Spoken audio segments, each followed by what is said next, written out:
The space-to-ground antenna, SGANT number 2, that is being replaced today, is part of the KU band system that enables high-rate data communications. That's payload data, video, crew procedures, and other communications functions for the International Space Station.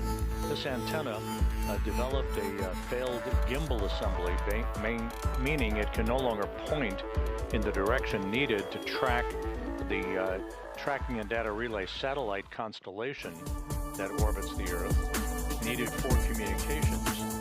The only spare space-to-ground antenna is stowed on ESP number 3. That's one of 3 such spare parts platforms on the outside of the station, in this case on the P3 truss of the station.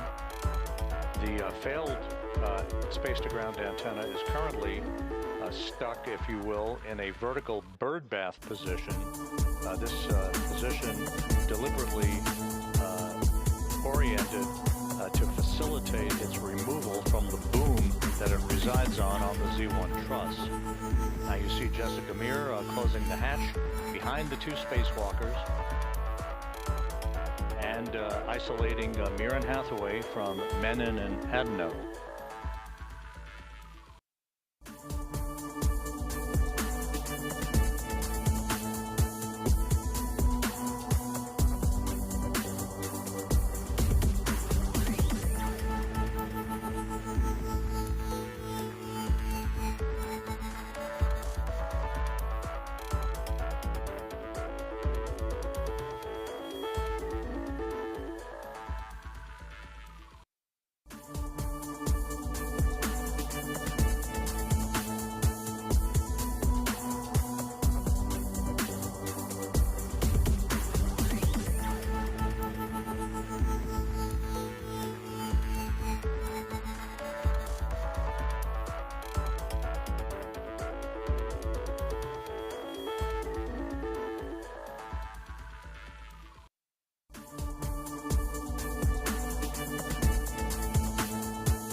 Airlock.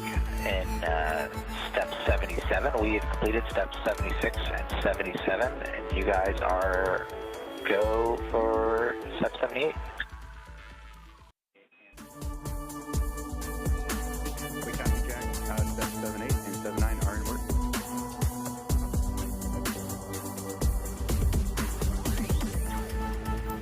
Okay, and we will sit tight until you guys run with 7 all the way through 80, and then we'll pick back up in 81 when you let us know. Copy, those in work.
This is Mission Control Houston in the equipment lock section of the Quest airlock. Jack Hathaway on the left, Jessica Meir on the right. They have moved the two spacewalkers for today, Anil Menon and Sophie Adenot, into the crew lock section that's behind the hatchway that you see there. As we stand by for the start of the depressurization of the crew lock that will lead to the opening of the hatch and the two spacewalkers placing their suits on battery power to mark the official start of today's excursion, the 282nd in support of space station assembly, maintenance, and upgrades. Space to Ground 1 for EV crew. You are now hot mic on Space to Ground 1. And Jack, you are go to proceed, picking up with step 81. One copy. Two copies.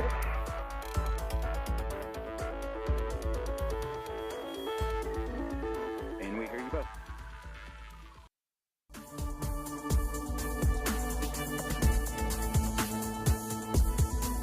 And airlock, we copy that we are proceeding in step 81.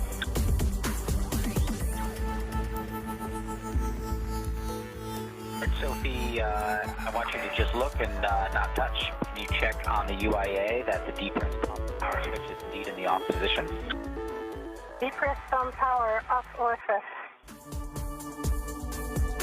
Verify that the depress pump enable LED is on ON. See again. Verify the depress pump enable LED is illuminated is on ON. Enable LED is on ON. And Houston Airlock, we're waiting for your go to do the crew lock depress Q card in step 84. Stand by for about 30 seconds.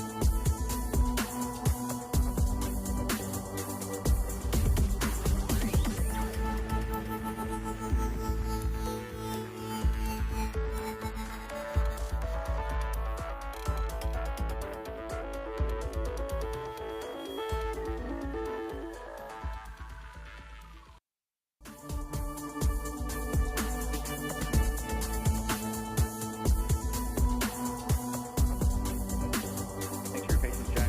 With that, we are go step into the crew lock, depress, repress,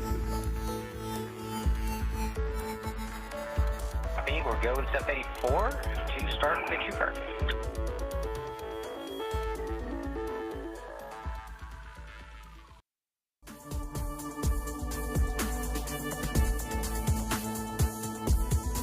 Sophie, I am on the crew lock depress Q card, step 1 on the UIA. Go ahead and take the depress pump power switch to the ON position. Depress pump power on ON.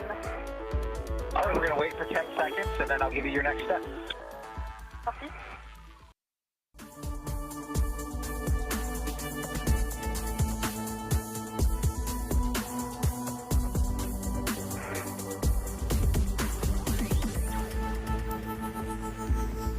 In 10 seconds, you can take the depress pump manual isolation valve to open, and you can expect an alert tone. Copy.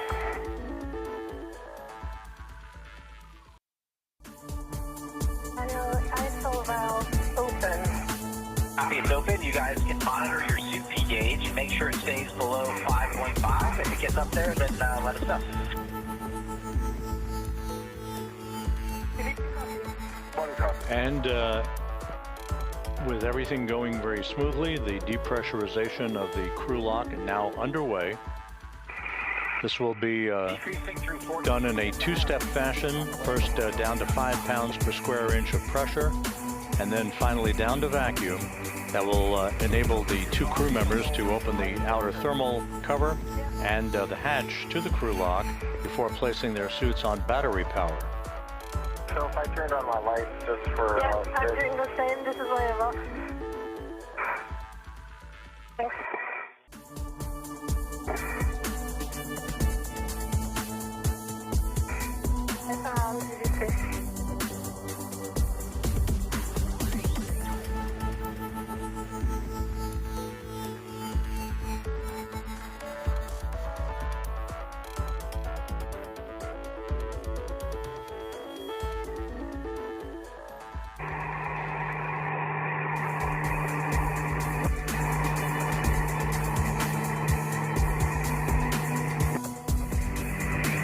With the start of the depressurization of the crew lock underway, we are estimating a start time almost right on the pre-published time of about 7:35 a.m. Central Time, 8:35 a.m. Eastern Time. We'll continue to track that start time for you as we get a bit closer.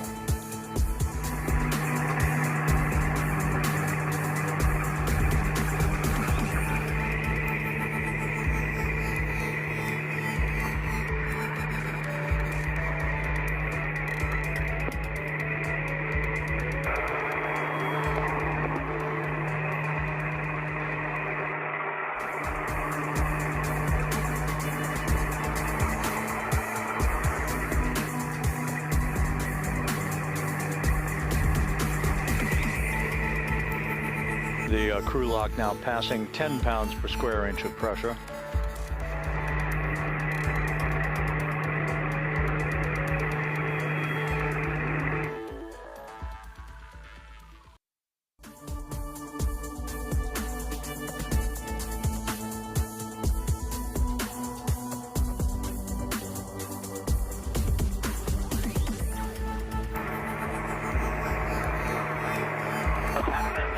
PSI on our way down to 5. One copy. 2 copies.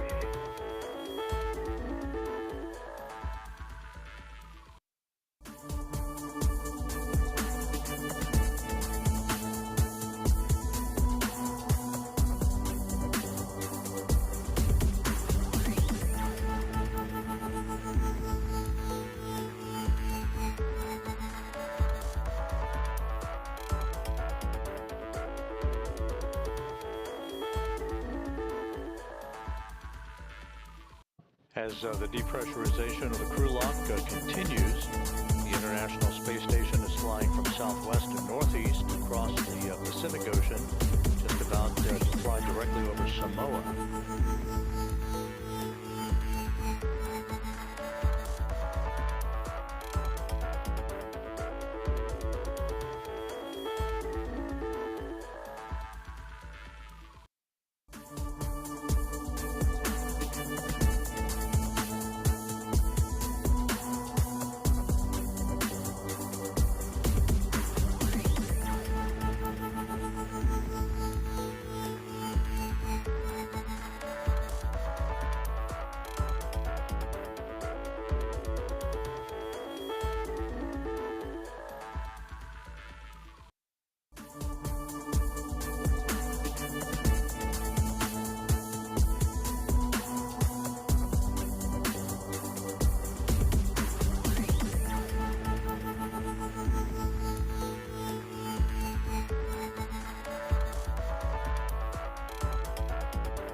Continuing on down, we're passing 6.5 psi. You guys might get an alert tone at 6 psi. We're working our way down to 5.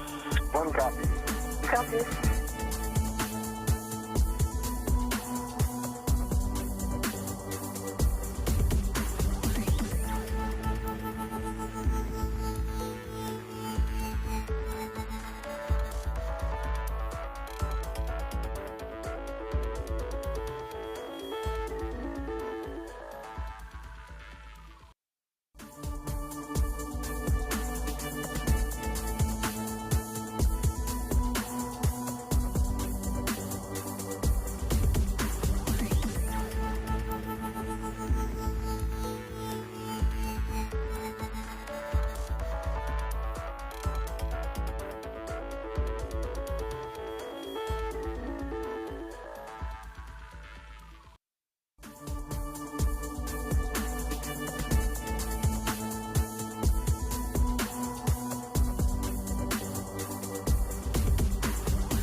This is Mission Control Houston, once again monitoring the depressurization of the crew lock on the International Space Station's Quest airlock. You see Jack Hathaway in the equipment lock as he keeps a watchful eye on the two spacewalkers who are behind that hatchway. Anil Menon, EV-1, or extravehicular crew member number 1, soon to embark on the second spacewalk of his career, and Sophie Adenot of the European Space Agency, EV-2. She'll be wearing the suit with its no markings, just a pure white suit, no markings whatsoever on her suit, as EV-2, extravehicular crew member number 2. Menon will be first out of the airlock, followed by Adenot. They will set up their tools and tethers, turn on their helmet cameras, and then begin to make their way over to start the process of removing the failed space-to-ground antenna that is sitting on a boom on the Z1 truss of the International Space Station. Two space-to-ground antennas reside on the station who live side by side to each other. The failed antenna will be replaced by a spare that is housed currently on external stowage platform number 3, ESP number 3, that is on the P3 truss, or port 3 truss, of the International Space Station. And put your hand on the depressed pump manual isolation valve and take it to close. You should get an alert tone. Depressed pump man isolator valve is closed. Alright, glad to hear that. Now we're going to get into a leak check. So both EV1 and EV2, if you'll take your display switch to status until you see a leak check question mark, and then a long yes to execute, follow the displayed instructions, and let us know when you're done. Copy. One copy.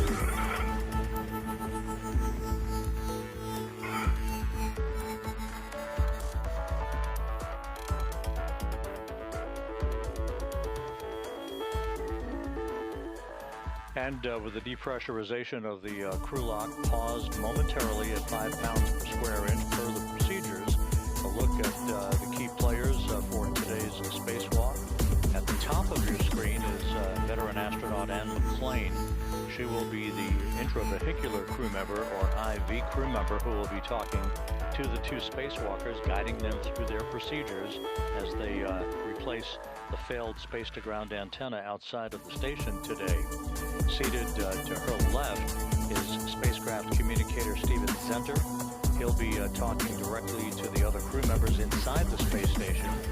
Flight Director Chris Dobbins is in the light-colored shirt on console. He is presiding over today's spacewalk, joined to his left by Flight Director Chloe Mering, who will be the flight director on August 25th, in charge of what is known as the triple jump spacewalk, which will see a variety of tasks to reconfigure systems on the outside of the station. That's a good leak check for 2. And let me know when you're both in O2 actuator EVA.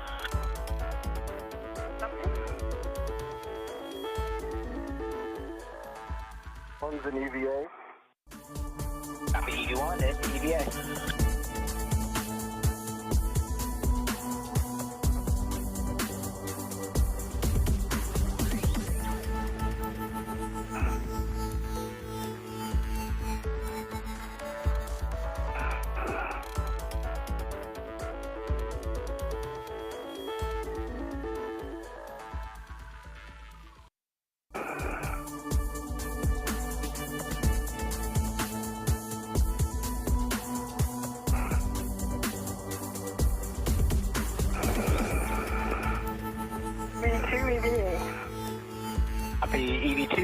CO2 actuator and EVA. All right, next step, we're going to continue the depress.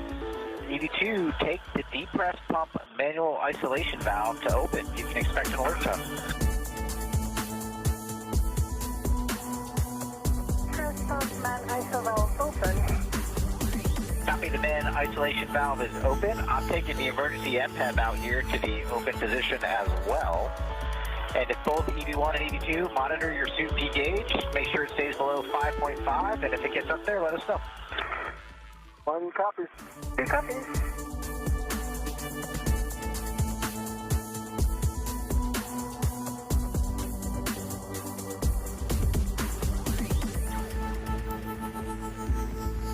The depressurization of the crew lock once again underway after a momentary pause.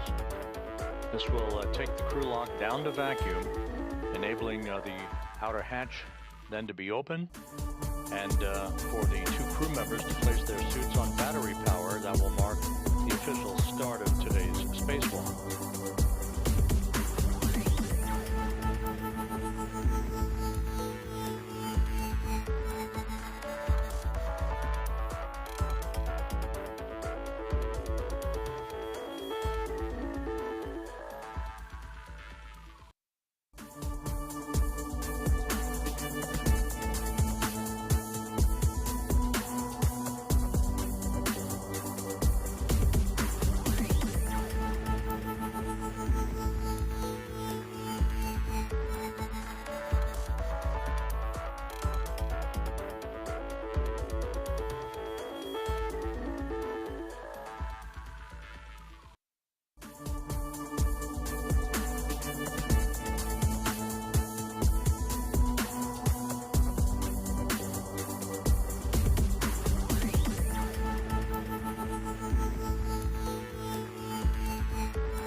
Jack Hathaway and Jessica Meir in the equipment lock section of the Quest airlock, monitoring the systems as the crew lock is just about at 2.5 pounds per square inch of pressure.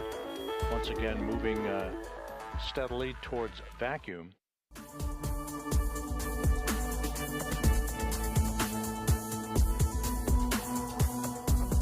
Today's spacewalk expected to last about 6.5 hours in duration.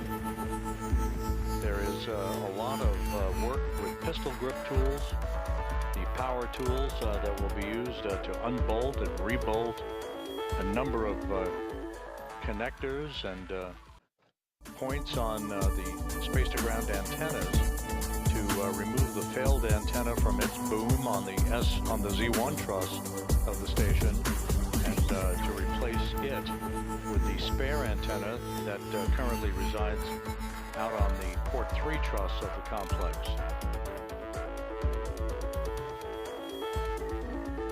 We are decreasing through 2 psi. It's time to take the depress pump off. So, Sophie, if you would take the depress pump manual isolation valve and take it to closed, please. Is depress pump man ISO valve closed? Copy, the isolation valve is closed, and on the UIA, take the depress pump power switch to off, OFS. North?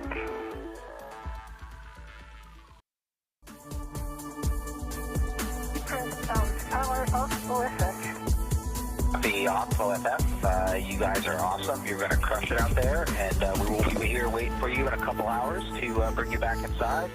And with that, Houston, and you got them. Jack and Jessica, nice job getting the crew ready. Anil and Sophie, it's game day. We are on step 11, and we are ready for your initial tether config.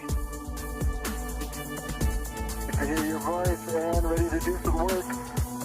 Thanks, Jack and Jessica. And here goes the tether config. I'll start with mine. But on the left side, I have a D-ring extender that's connected to a waist tether. The small hook is closed lock black on black, and the large hook is connected to that D-ring extender, so it forms a loop, and that large hook is unlocked. On my right side, I've also got a D-ring extender. The small hook is closed lock black on black, and the large hook is on my MWF unlocked. And then on the right side, the red hook goes direct. My D-ring, closed lock black on black, and that goes to the red reel unlocked. And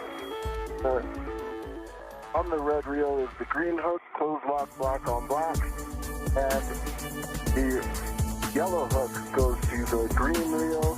It is closed lock black on black, green reel is unlocked, and the anchor hook is on my MWF. I've also got Sophie's anchor hook on my red reel, closed lock black on black, and I'm going to hand it over to Sophie to start her tethers and connect them up where I left off.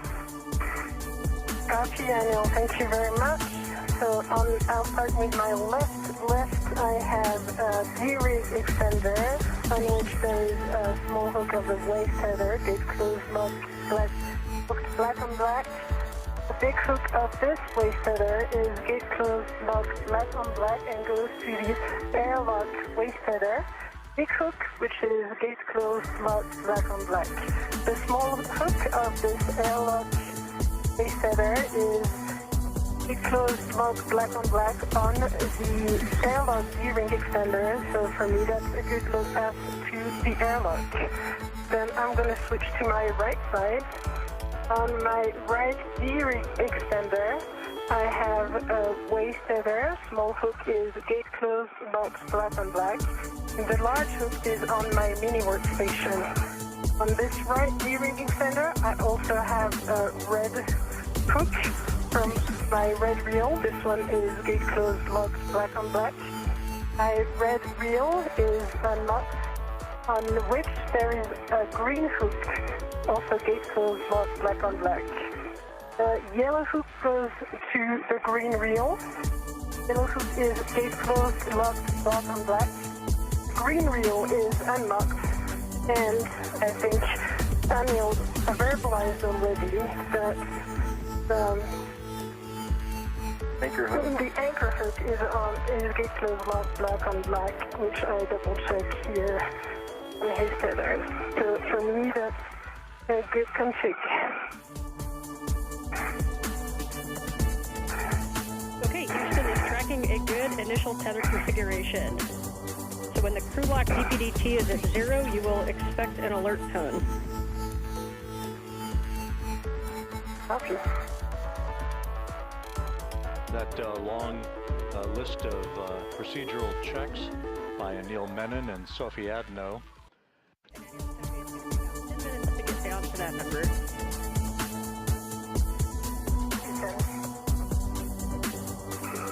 You're hearing the voice here in Mission Control of veteran astronaut Anne McClain, who has taken over spacecraft communications duties. She is standing there in the lavender jacket.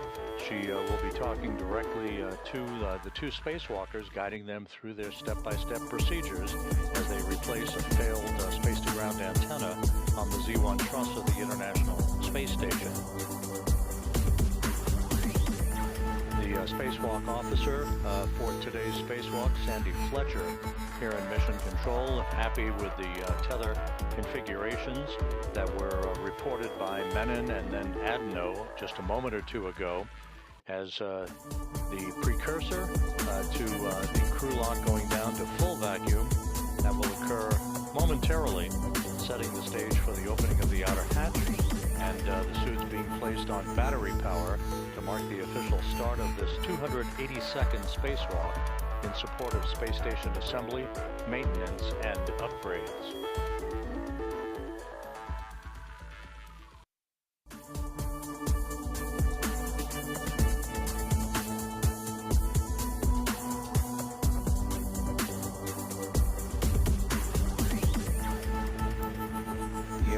Space station is flying 260 miles over Nevada, moving from southwest to northeast in an orbit inclined 51.6 degrees to either side of the equator.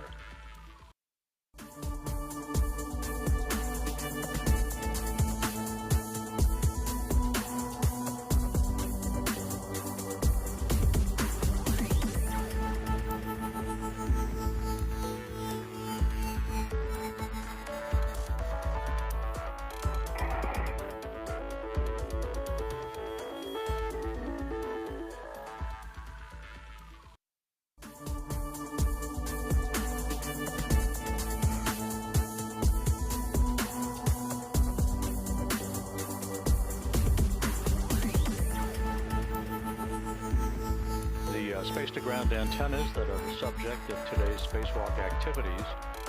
There are two of them that auto-track, if you will, basically move or swivel to point themselves in the direction of the tracking and data relay satellite system, part of the KU band system that enables high data rate communications for payloads, video, crew procedures, and other systems on the International Space Station. The failed antenna, first identified with degraded performance last November. Looking good. We're just under 1 PSI, and reports from the EVA group is that was one of the clearest tether configs that they have ever heard. Off to a good start, Ann. Thank you. Thank you. And McLean reporting a good report card for the two spacewalkers on their tether configurations before they venture outside of the crew lock into the void of space. The failed space-to-ground antenna, which first exhibited degradation in its performance back in November, has a failed gimbal assembly, meaning it can no longer point in the direction of the Tidris constellation that's needed for proper communications. So the spare space-to-ground antenna, which is on external stowage platform number 3, out on the port 3 truss of the station, will be brought into play today, first delivered to the station on the STS-127 mission back in 2009.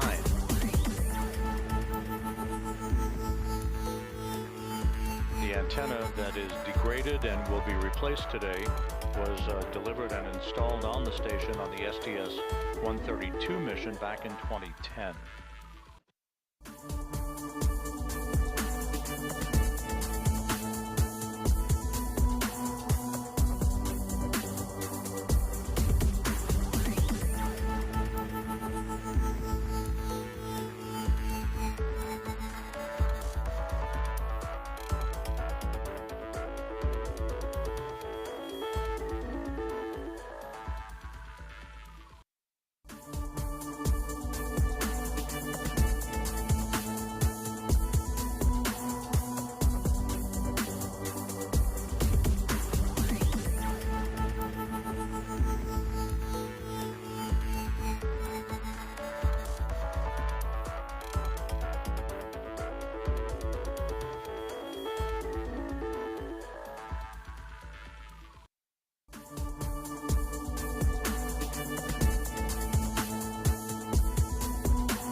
approaching vacuum.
We're showing you at about 0.65 or just under.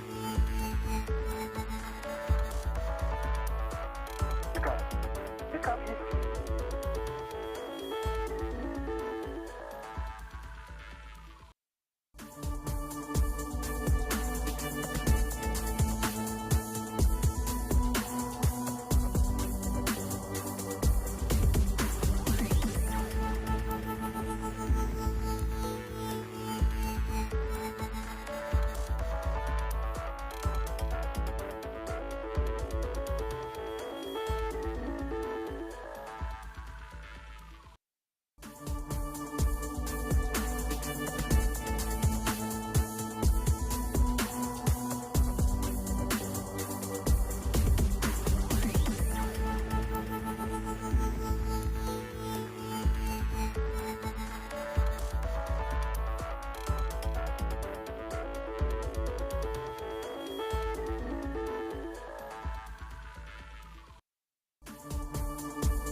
Section of the Quest airlock approaching vacuum. We are expecting today's spacewalk to start just about on time at about 7:35 a.m. Central, 8:35 a.m. Eastern Time. And again, we'll keep you posted. The official start time to be marked when Menon and Adenot place their suits on battery power. Menon soon to begin the second spacewalk of his career, Adenot her first.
the crew lock section at 0.5 pounds per square inch, and just a bit below that, actually. The spacewalk officer here in Mission Control, Sandy Fletcher, is good to proceed with the next series of steps, final communications and leak checks prior to the time the crew places their suits on battery power to mark the official start of today's excursion.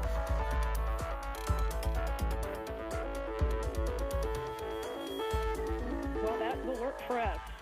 You are go to open the hatch and stow it and ensure the emergency MPEV is closed. Happy go, ED1.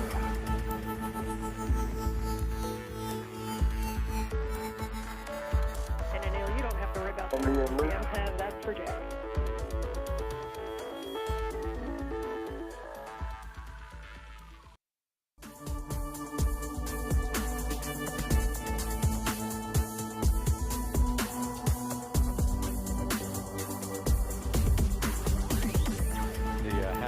To the crew lock is now open.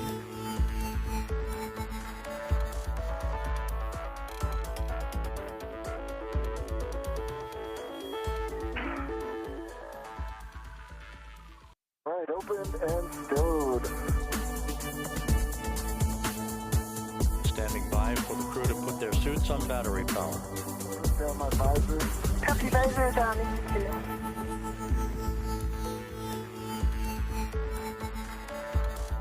Okay, copy. Hatch is open and stowed. Confirm, ED1. Okay, we are now moving into post-depress. On your DCM, switch power to BAT, stagger your switch throws, and expect a warning tone. ED1 is going to go first. Confirm.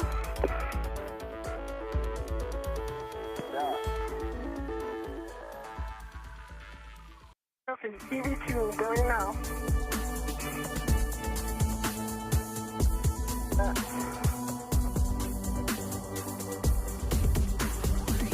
Expected 2 PI.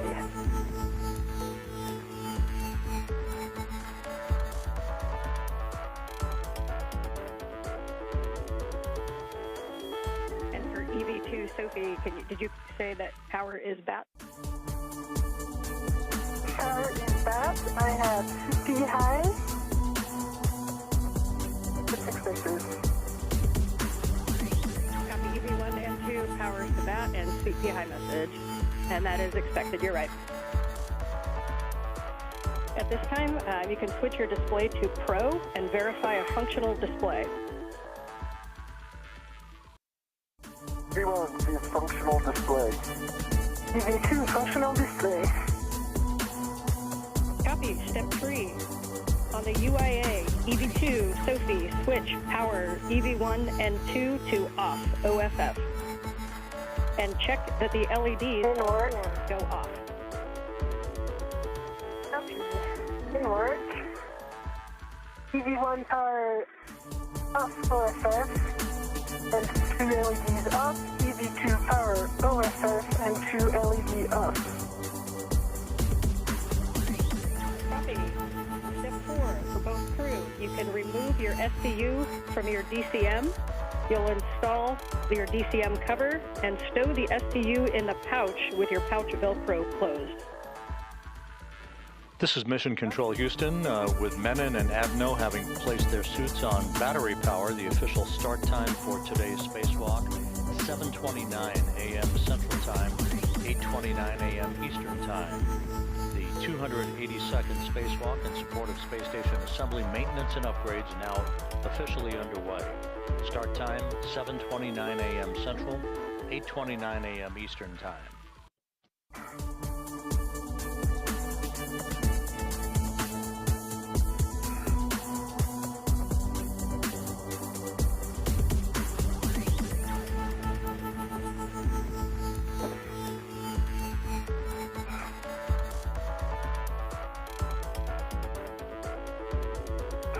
And one is stowed.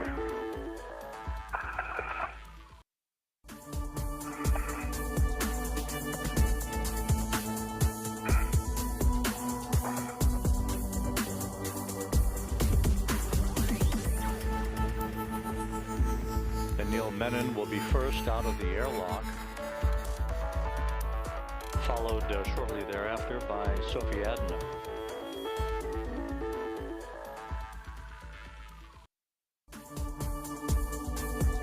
Gear is towed.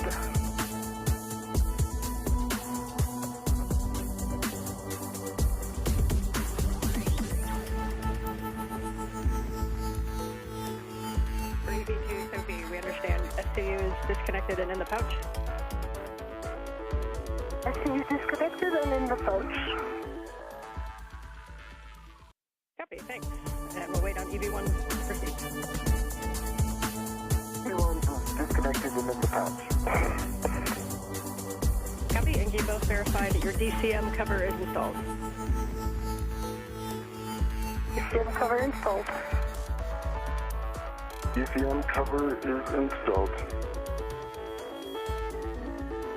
Copy, EV2, Sophie, check that the depressed pump man ISO valve is closed.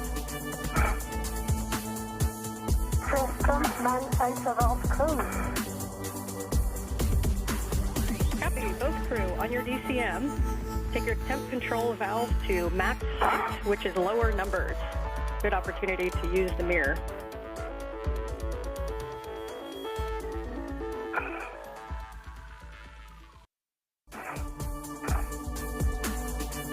What is max hot? Work.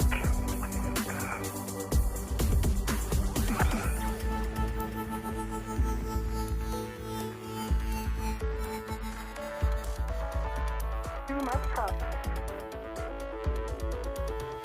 Copy, both crew and max hot. You can switch water on, ON. On, water on. Water on. On. Copy, both crew, water on. Check your DCM is blank and your bite is off. EV1, DCM blank, bite off. EV2, DCM blank, bite off. Copy, this time you can set your temperature control valve as desired. Please report those settings and a reminder throughout the EVA to let us know if you make TCV changes, and best practice is not to do large changes over 2. 2 copies. 2 copies, TCV 5. CV6 on 1.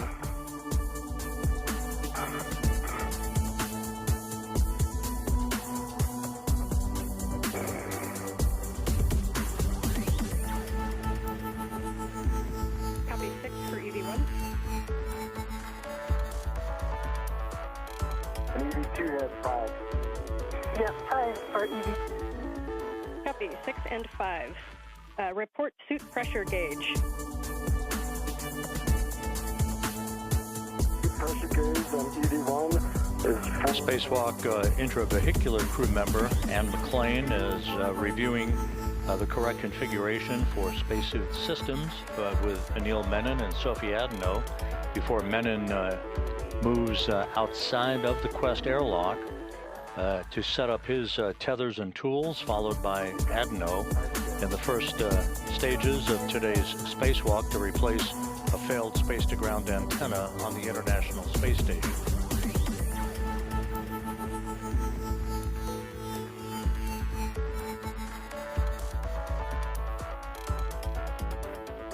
And standby 1 while we check suit data.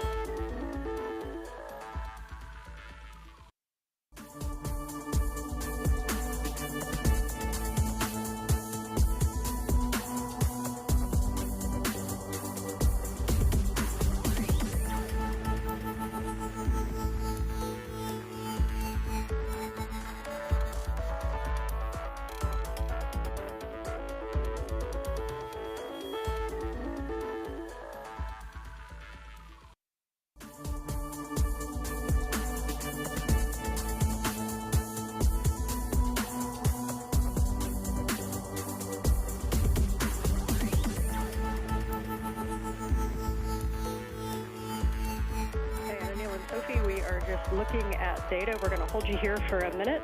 We had an LED on the PSA, so we're going to be running a PSA recovery from fault. So we'll just stand by where you're at for a couple minutes. Standing by. Standing by.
Okay, Anil and Soph, thanks for your patience there. And we just have the IV crew running some steps on the PSA, but it does not impact you. So at this time, Anil, you are go to open the hatch thermal cover. You can unhook the strap from the magnetic plate D-ring, move the hook to the integral tether point, and cinch the strap until snug. When you do, please report number of Sharpie lines. Hey. Opening the thermal cover now.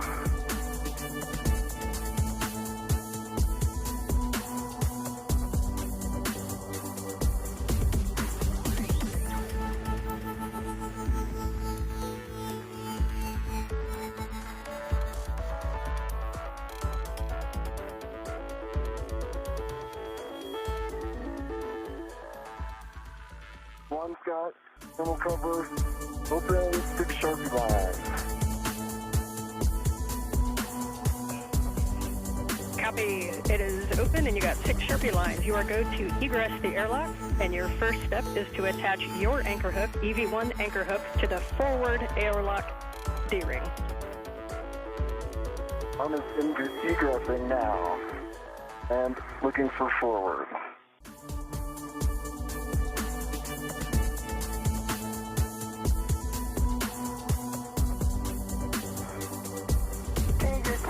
Looking good from here and all good. They do. And just about 11 minutes into today's spacewalk, the outer thermal hatch on the Quest airlock is now open. We'll be seeing Anil Menon exit the airlock momentarily, followed by Sophie Adenot, who is now the first French woman in history to conduct a spacewalk on behalf of the European Space Agency. Crew bag number 1.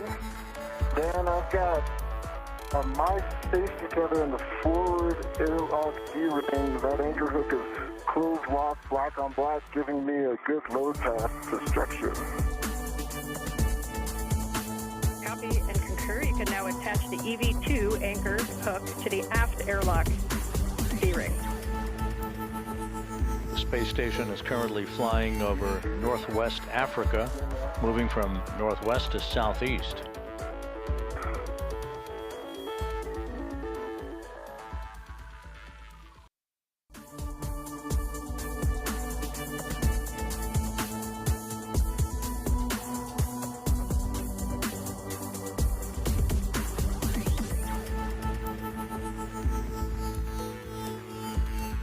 EV2 is on the aft D-ring, closed lock, black on black, giving Sophie a good load path to structure. Sophie's goes to unlock her waist tether, and I will get in position for that crew lock bag 1. Okay, I am ready to pass the crew lock bag 1. I double check it's number 1.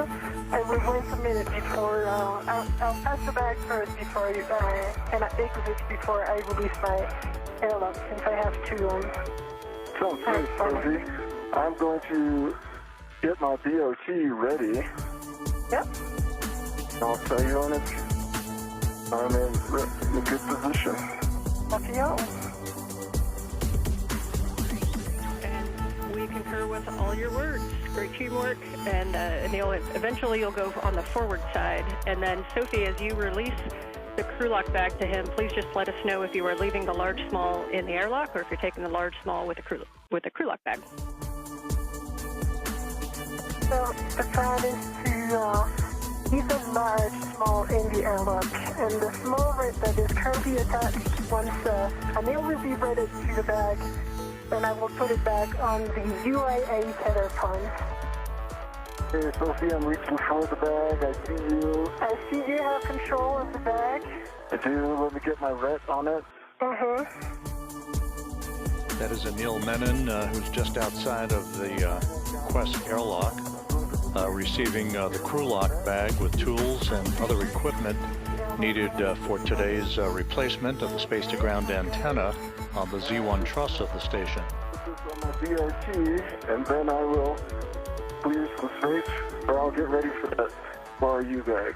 Copy. I confirm the small ret is on the airlock UIA tether point. Great to hear. I'm getting ready for the bag, but take your time for the medium RU bag. Be back. Give me a second to get this BRT squared away. Cheers. Take your time.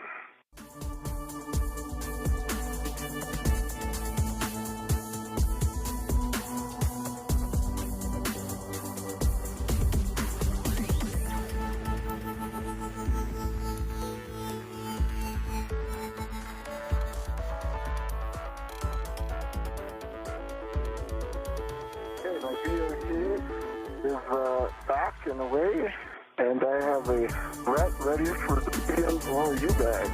Copy. I'm ready to pass the medium RU bag. Sure it's clear on my tether. See it? Can you see it? I have control. Copy.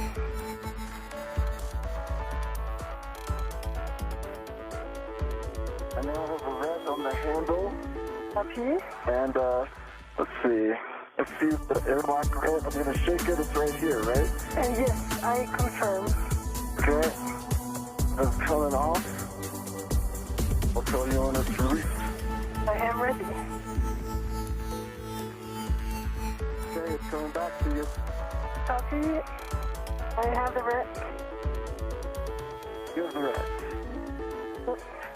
Okay, I'm clearing some space.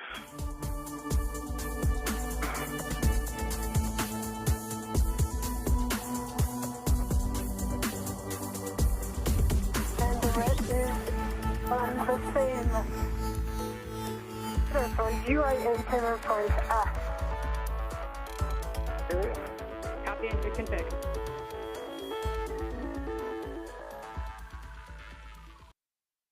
And I am ready to egress whenever you give me the go. You have the go. Copy. Egressing now.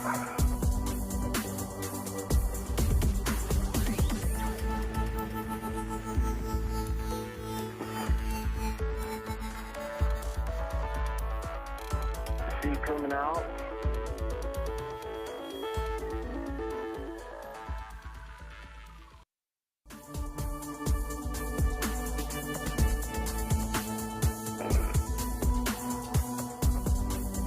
Your hands. Tired, yes. Hello. Okay. I am going to the outside. I already have a local, so I keep it. And now I'm putting my under sector. Alright, I'm out. I'm ready for the butterfly. Oh, maybe You want before. your or you can Yeah, I'll take my bag before. Yeah, that's true. as you like. That's a good idea. Okay, I'm just move some tangles here.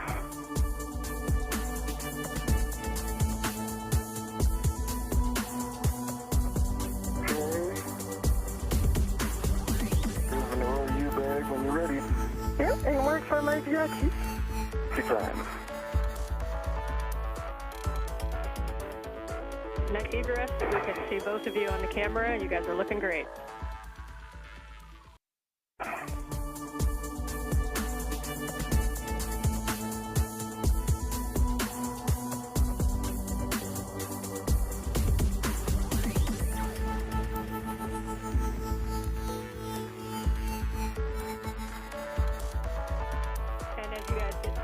With the bags on your BRTs, just a reminder that to tighten your BRT knobs and really take a look at where your ORU bags and crew lock bags are. The divers are not as much of a help in space, so you want to keep those nicely tucked to your body, and you may need to use those joints on the BRT. Copy.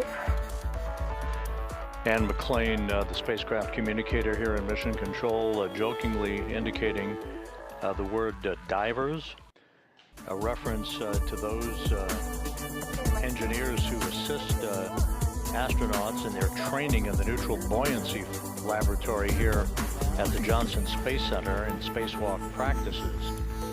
Anil Menon outside of the airlock, as is Sophie Adenot. Menon wearing the suit bearing the red stripes, Adenot with the unmarked suit, as they make sure that they have all of the orbital replacement unit bags with their tools and tethers and all of the other equipment that they'll be using during today's spacewalk to replace a failed space-to-ground antenna on the truss of the International Space Station. I see your red on it. Okay, let me double check. My red is on it. Yeah. I'm just going to put the large hook where I expect it to be. Like here. Here goes. I'll let you release my red. Yeah, I'm ready to release your red.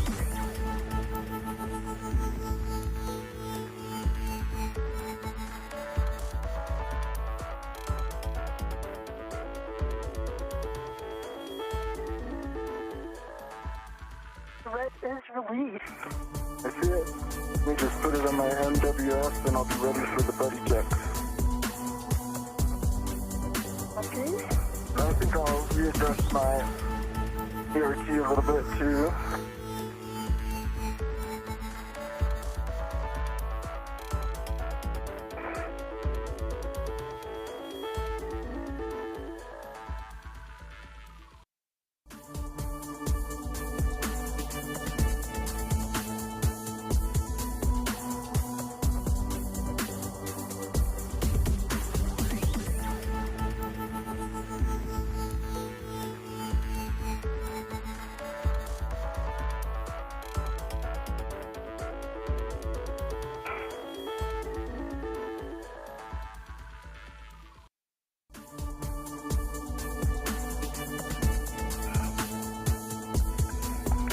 Just want to make sure my tethers are on the right side of BRT and it's in work.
Your step after this is going to be to close the thermal cover. No rush on that, but if you'd like to start getting into position. And after that, we'll be doing buddy checks.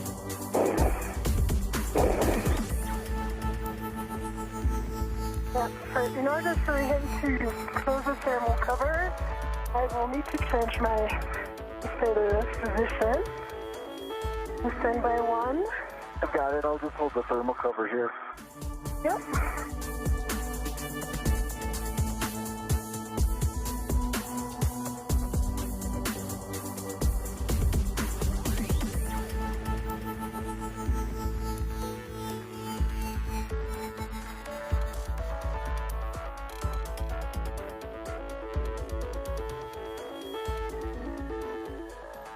I see your waist tether up. Let's use the airlock waist tether. Yep, you are go for that. My VRT is rigidized. In position. Okay, thermal cover closed. Copy. Thermal cover closed. Your next step will be buddy checks if you'd like to get into position where you can see one another. And I'll just remind you of the list as you get into position. We're going to be turning on our HECAs.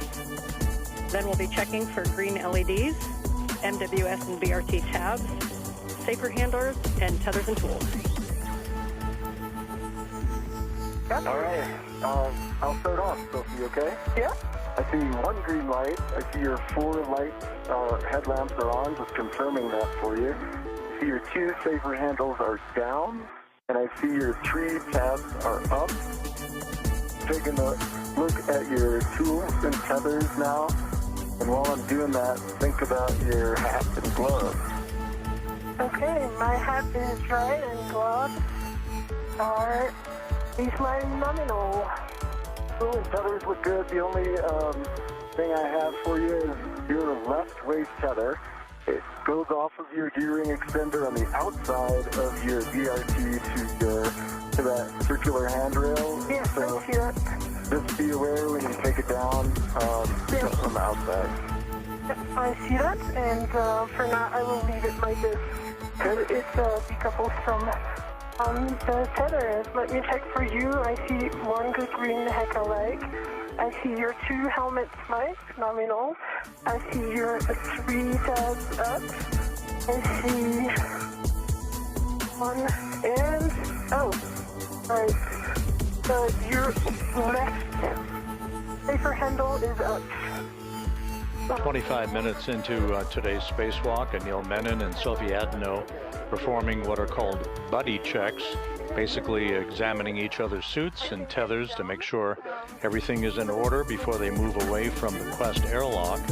They're also reporting that their HAPs, or helmet absorption pads, are dry. That's the way they should be in their helmets, and that their gloves are looking good as they set out to the work site that will enable them to begin the first part of today's spacewalk, the procedures to remove a failed space-to-ground antenna from the Z1 truss of the station. All right. Let me check your tools and config. I see the tether config is good and all the sliders are as expected. Tools and tethers look good to me. And see your bag ready on your VRT. And yeah, that's an Anil. Okay. Sounds good. Can Good buddy check. you check both safer handles, please? Yeah, both safer handles are down. The one that was up was ISO valve on the left side. Now it is down. The 2 are down, I can confirm. I've got a dry hat, Dan. Copy, thanks, and copy HAP. So at this time, Anil, you can begin your translation to ESP2 forward. Reminder as you go around that the whiff 6 is where you're headed, and that is the portmost whiff on the front of ESP2. Sophie, at this time, you can perform some translation adaptation to get used to your new environment. Welcome to space.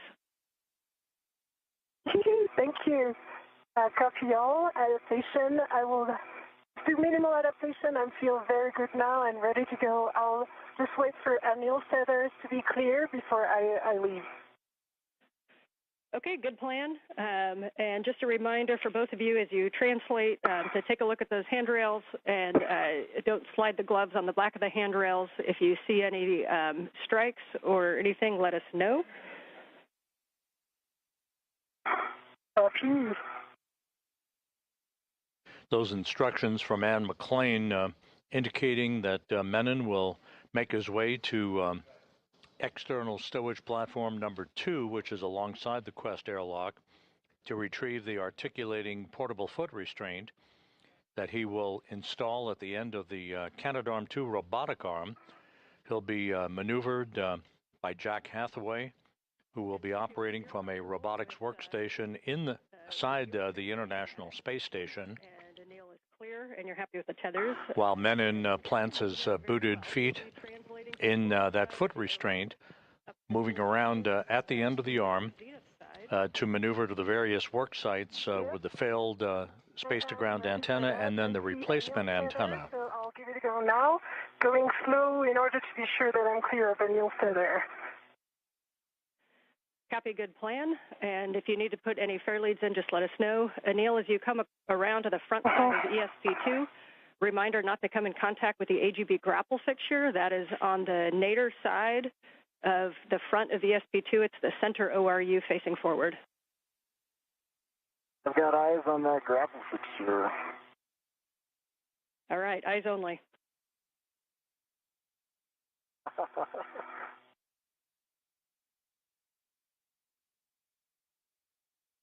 Anil, I see your tether. I leave it on my left, and I double check that it's not in my bag.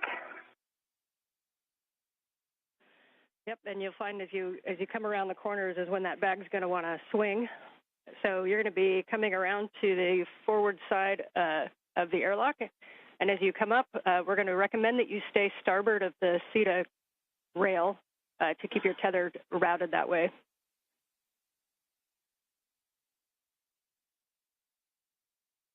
Say again?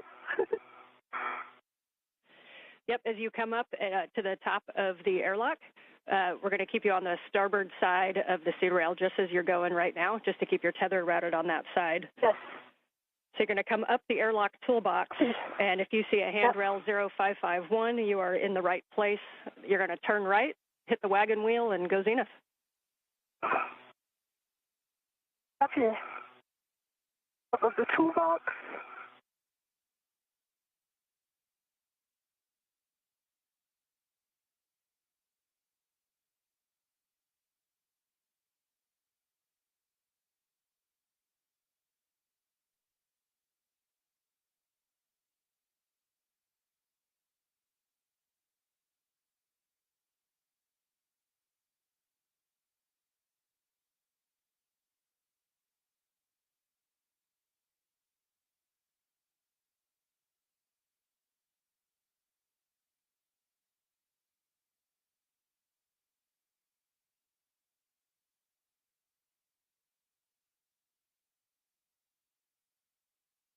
I'm going to take the forward path, the V1. Okay, we understand you're going to go on the forward path. So reminder, it's probably easiest to translate on the high-pressure gas tanks. They've got those handrails that'll put you right at the base of the forward path to Z1.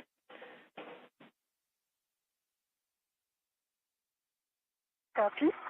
In work. And for Anil, we see you at the APFR in with 6. You're going to be bundling the crew lock bag, and as we talked about, you're just going to remove your crew lock bag from the VRT and attach the other crew lock bag RET to the APFR, and then retrieve the APFR. Crew lock bag is on the APFR, so I'm going to move the APFR now.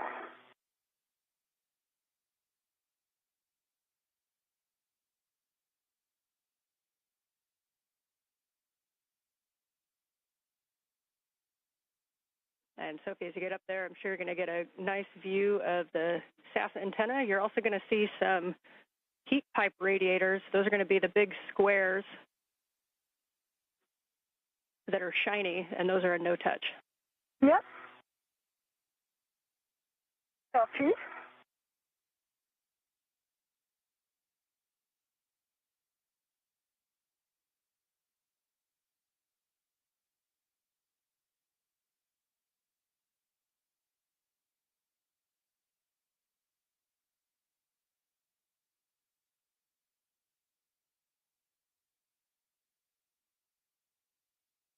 I changed my mind going for the outside of Z1.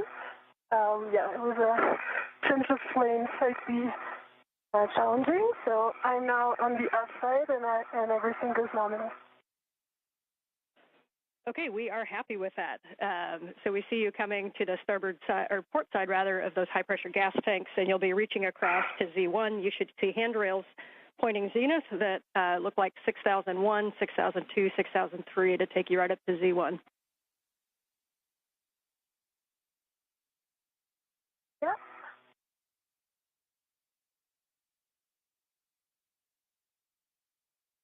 I'm mindful of the APSR and the antenna.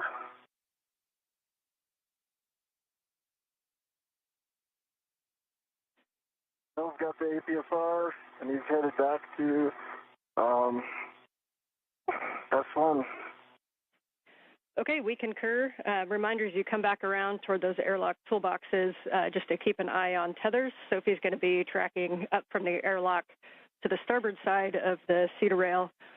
Sophie, we see you arriving up at the Z1 work site. Welcome. Your first step is going to be to temp stow the ORU bag on the S-cant boom handrail. Reminder to be slow translating on that Z1 boom and avoid sudden stops or cyclic loading.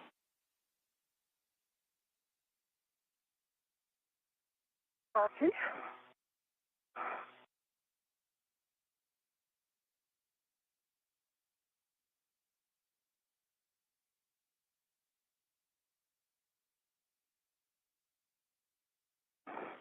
Sophie Adenot is making her way to the Z1 truss. This is the center section of the backbone of the station on which both space-to-ground antennas, the healthy one and the failed one, are located side by side. We think a good config would be to put the large hook onto handrail number 2. Reminded that they're numbered from the base of the Z1 up, so 2, it would be the second one facing aft. And if that large small can move up and down handrail 2, we think the bag access will be the best. Copy.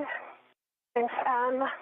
Just working now for one fair lead of my 50 tether so that the next step is going to be easier when I come back, when I go to ESP3 translation. We copy, good plan. And this one fair lead is going to be a four-man fair lead around 605. Captain, I think I heard 6052, is that correct? Yes, affirm. Okay, yeah, we like that plan. And a reminder, that's going to be where you put an AET later when you stow the S-cant there. So good recon. Like a good helicopter pilot, you like the recons? Yep.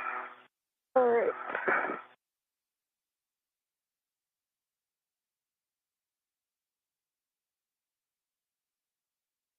And I got to look at that EPFR as I was passing the starboard one. There was no sharp edges that I saw. It would have taken a little bit of work to get some photos, so I just bypassed it. I saw some scuffing on the heels. It looked like paint removal, but no sharp edges.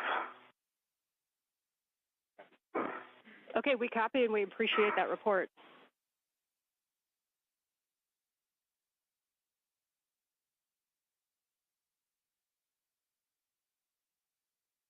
Okay, Sophie is in position for the bag stowage with local on 6051 and end effector on number 2. Copy, we like that plan. Once you do have that down, then you can pause there for a glove and HEP check after your translation.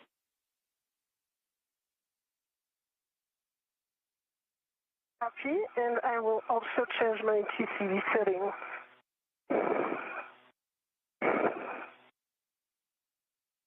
We copy change of TCV settings. 38 minutes into today's spacewalk, Sophie Adenot is at the Z1 truss of the International Space Station. She'll be removing a heat shield from part of the mechanism on the boom of The apparatus upon which the failed ESCANT is mounted, it's called an AGIT, which is an acronym for the Antenna Group Interface Tube. This is essentially the mechanism on the boom upon which all the electronics are interwoven. She'll be removing a heat shield from that boom as one of the first steps in the removal of the failed antenna. Meanwhile, Anil Menon, you're looking at the helmet camera view from Menon. He is retrieving a portable foot restraint from a stowage platform alongside the Quest airlock that he will mount at the end of the Canadarm2 robotic arm that will be operated later by NASA astronaut Jack Hathaway from a robotics workstation in the station to maneuver Menon back and forth to position the failed space-to-ground antenna. Once it is removed from its boom on the Z1 truss, and then ultimately to maneuver the spare antenna to that location on the Z1 truss for its installation. Good view of the thermal radiator flap and the MMOD strikes.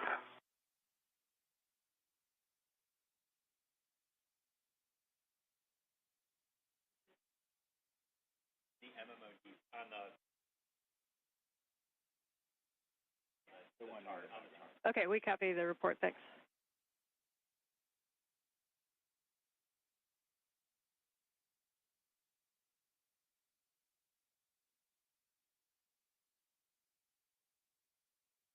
And I'm up to feet of first. Copy. You're going to head left, starboard. You're to the F1 NTA, which is mile marker 6900, 6900.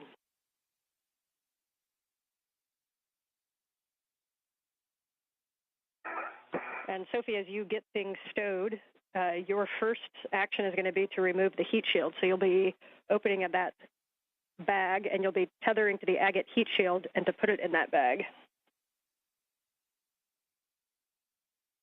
Copy. Right now, I can confirm I have 2 AET, 1 on the handrail 2 and 1 on the handrail 1, and I'm currently removing my VRT. The bag is good config. I'm going to switch it down so that it doesn't fly away. And Sophie, I am in place now, so if you have some comms, Sophie, now's the time. Otherwise, I would start chatting with Jessica. Yeah, got plenty of them. I know my next step is the heat shield, and that's coming right after the VRT stowage. Yep, and for Sophie, just a couple cautions to avoid contact with the ESCANT dish and the gimbals. And the max loads on the ESCANT is 45 pounds, which is 20 kilograms.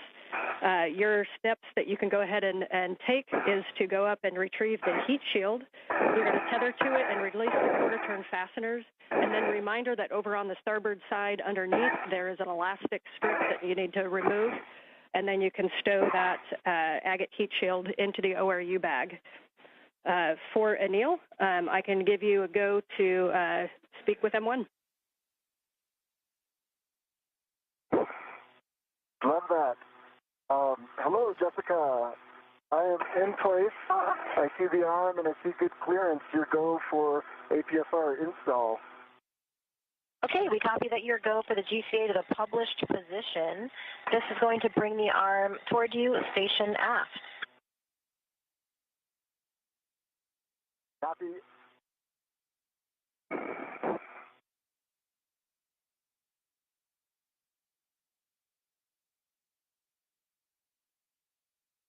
Anil, we're starting the arm motion in 3, 2, 1. Jessica Meir is accompanying Jack Hathaway at a robotics workstation inside the station. As you can see, Hathaway is the prime robotics operator for today's spacewalk. maneuvering the Canadarm2 into the right position so that Menon can install the portable foot restraint at the end of the arm. He'll be riding at the end of the arm to move the space-to-ground antennas, the failed one and the replacement antenna, back and forth for the replacement work that is yet to be accomplished during today's spacewalk, which is now 43 minutes in duration.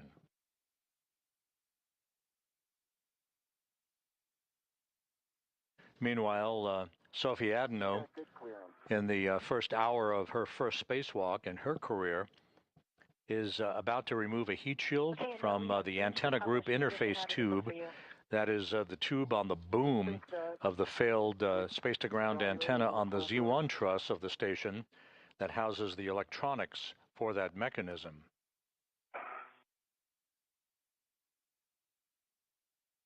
Let's call GCA complete here. Okay, copy GCA complete. Stand by while we get breaks.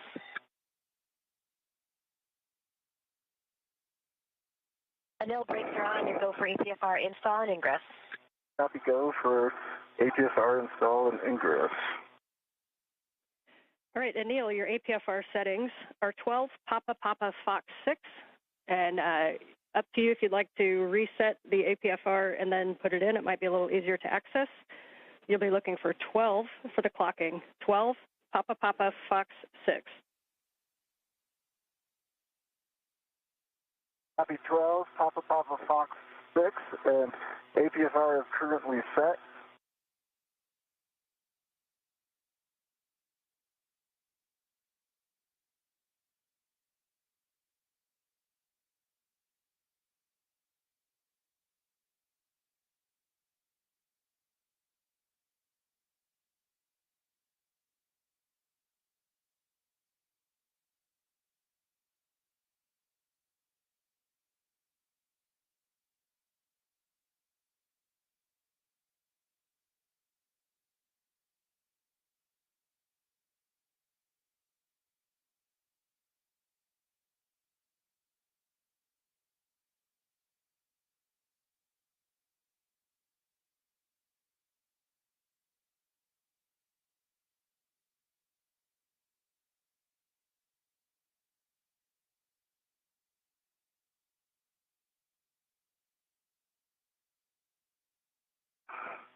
And Sophie, when you have a moment to pause, if we could get a good glove and hat check, please. Sure. Pausing right now, and hat is dry. Those are nominal. Some dark spots on the RTV of my left hand. I put it in front of the HECA. But really minor dark.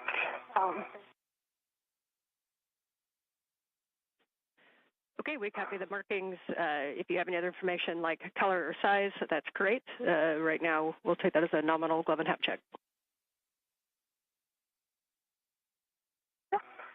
Nominal color is black, and size is just less than a fingernail.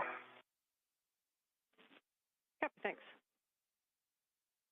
And Neil's got APFR. Neil's got the APFR installed, 12 Papa Papa Foxtrot 6.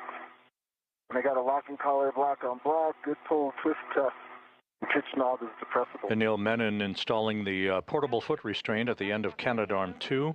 Sophie Adenot reporting that her gloves look good and no issues with the helmet absorption pad in her helmet. It's nice and dry, just the way it should be, as we pass the 47-minute mark in today's spacewalk. The two spacewalkers, Menon and Adenot, setting up shop for the removal of the failed space-to-ground antenna. This will involve installing 12 gimbal lock bolts to prevent any inadvertent motion of the dish on the space-to-ground antenna during its transport over to its temporary parking place on the truss of the station, and ultimately for its installation on ESP3, which currently houses the spare space-to-ground antenna that will replace the failed antenna later in today's spacewalk.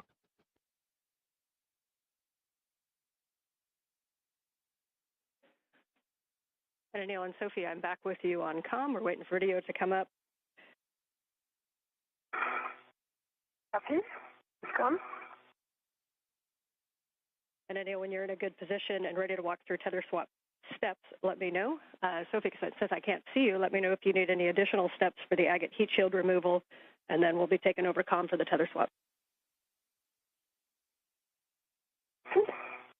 Oh, no, all good. Just working on the translating up the boom.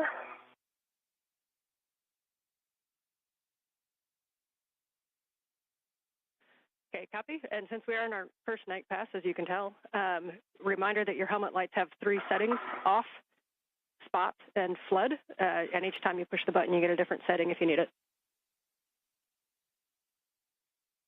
Thanks for the reminder. Thank you. And the mill's ready for the tether swap. Okay, Anil, for the tether swap, the first thing that we're going to do, you have a waist tether down, I assume? Waist tether's down and defector is down.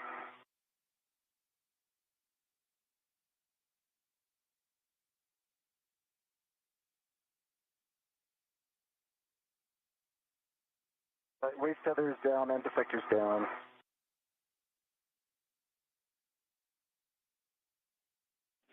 Hey, Sophie, how copy? I copy you loud and clear. All right. Tell me. Loud and clear. Copy. The tether from the overview bag is on the heat shield, and I double-checked both sides. It's all good, so I'm now going to remove the photo transfessor. Gotcha. And for Dan, you how do you confirm copy? waist tether down? Waist tether is down and defector is down.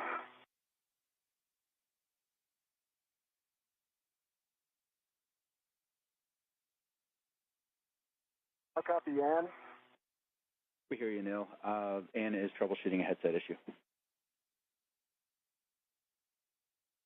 I hear you loud and clear. I can relay some information if needed. Anil, I hear both Anne and you. Yeah, I hear Ann and you. Loud and clear, Ann. Loud and clear. Great, let's keep going. So Anil, you've got your waist tether down. Your first step is going to be to lock your green hook on your red reel. Green hook is locked on red reel. You can now retrieve your yellow hook from the green reel, and you're going to stow that on the SSRMS Lee tether point. Yellow hook to the SSRMS Lee tether point, and that will be locked. Okay. Yellow hook is on the SSRMS, right?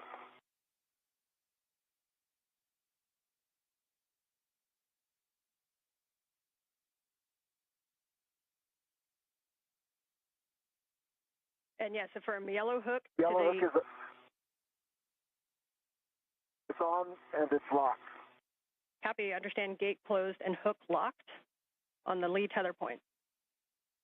You can now, Gate closed, locked.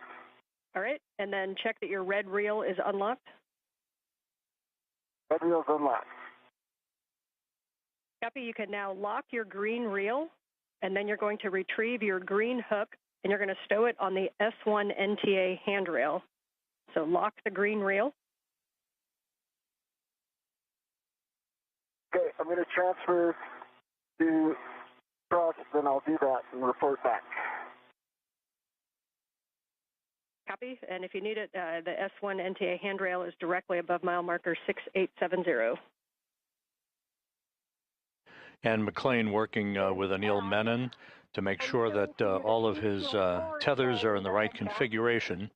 He is at the end of the Canadarm2 robotic arm. Alongside him, Sophie Adenot, as they set up shop for the beginning of the process to remove the failed space-to-ground antenna on the Z1 truss of the International Space Station that began to exhibit degraded performance last November. It is far down. And all the other sides are 100% covered with aluminum shield. There's no risk of fraud because everything is attached, and I'm in the process of removing it. Okay, we copy the report. We do not see it in the camera view. The camera view, just so you know, ends right where the agate handrails start, so just below the heat shield, and we're talking about the report. Okay, let me go up so that I can show it to you before finishing the removal. Do you see it now? That's a good view. Thank you. All right. Okay, I'm going to finish the removal.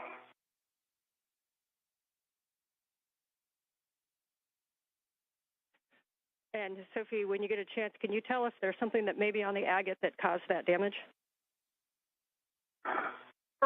I think my suspicion is that sunlight is intense on this side, on the forward side, and the sun, like the thread that is the cross that has like the pattern of the thread here is I would say it's too much sun rays on it. That said, I see that the aft side also has the beginning of this, right where the thread is in a pattern of cross. And I can point it with my finger. It's right here. There's no risk of fraud, but it's of course that's sufficient, I guess. Okay, copy. We have a decent view of it. If you wouldn't mind pulling it down and right, and just then we'll get a little bit better view of that. We really appreciate the report. Okay, down and right like this? That is beautiful, and then just slowly move it to the right, and we'll be able to see the whole thing. Okay. Every side of it has a little bit of aluminum torn stuff. Again, the heat shield that Sophie Adenot is displaying is basically the wrapping around the antenna gimbal interface tube, the agate, as it is called. It's essentially where the electronics are located on the boom where the SCANT antenna, the failed antenna, is housed on the Z1 truss. And for Anil, back with you for your green hook on the S1 NTA handrail. Yeah, I am just unwinding tethers here, I think with the crew lock bag. Got them looped, but I have a solution, so I'll be unwound soon. Okay, copy. Just let us know when you're ready to proceed. Will do. For Sophie, as you get the heat shield into the ORU bag, your next step is going to be to retrieve the gimbal locks, and for installation, you can either BRT in position and then grab them from the ORU bag, or if you need to grab them and then translate up and get in position, that's fine too. Yeah, so I'm going to rest myself to the gimbals, and I just folded the heat shield inside out so that it doesn't get more damage. And I'm going to tuck it under the integral adjustable here so that it's really well protected. We like that config. Thank you. Of course.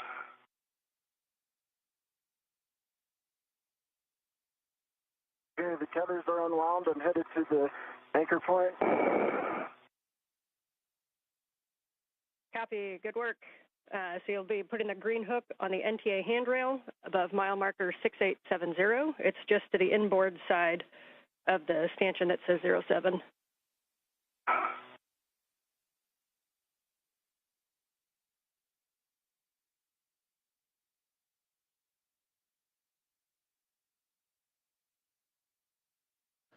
This is Mission Control Houston. As we approach the 1 hour mark in today's spacewalk, The reports are very, very good. The crew is right on the timeline as they work their way to remove the heat shield along the boom of the space-to-ground antenna location on the Z1 truss.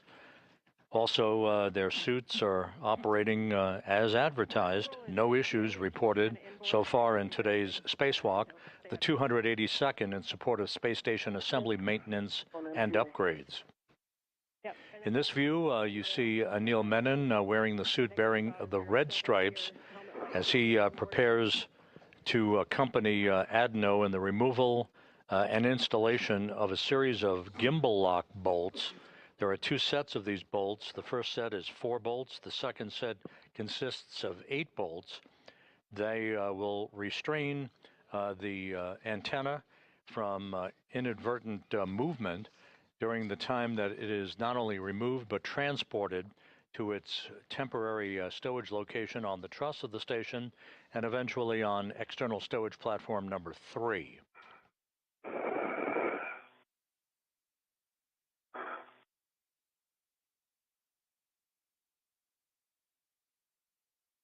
Okay, the green reel is locked.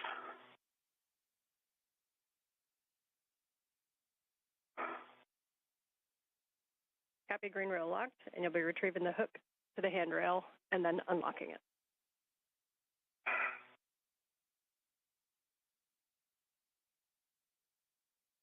Green hook is off.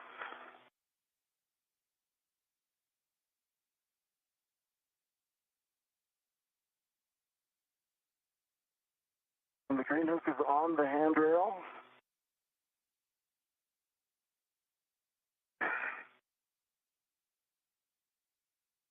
The green reel is unlocked.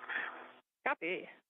Your next step is to ingress the APFR. We recommend you'll be head zenith, and you can use the pump module handrail as to stabilize yourself for ingress.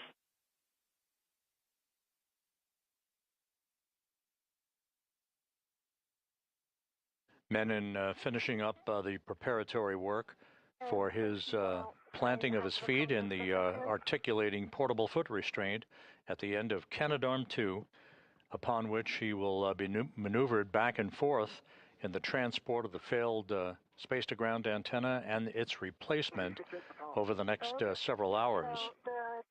The robotic arm being operated primarily by Jack Hathaway from a robotics workstation inside the International Space Station, accompanied by Jessica Meir.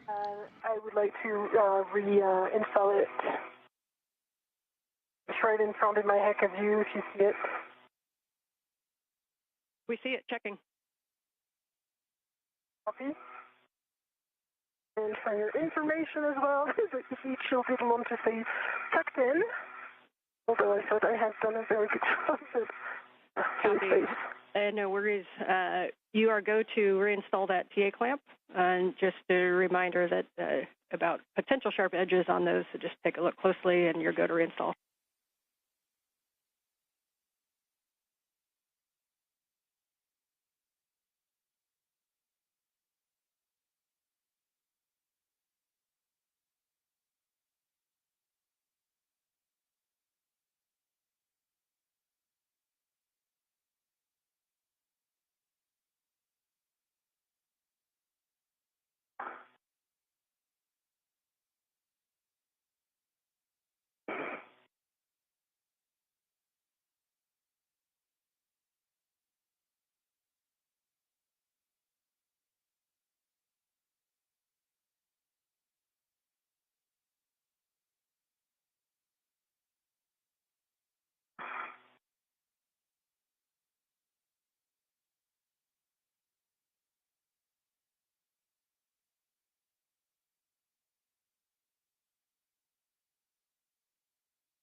This is Mission Control Houston. Just to recap, today's spacewalk by Anil Menon and Sophie Adenot began when they placed their suits on battery power at 7:29 a.m. Central Time, 8:29 a.m. Eastern Time.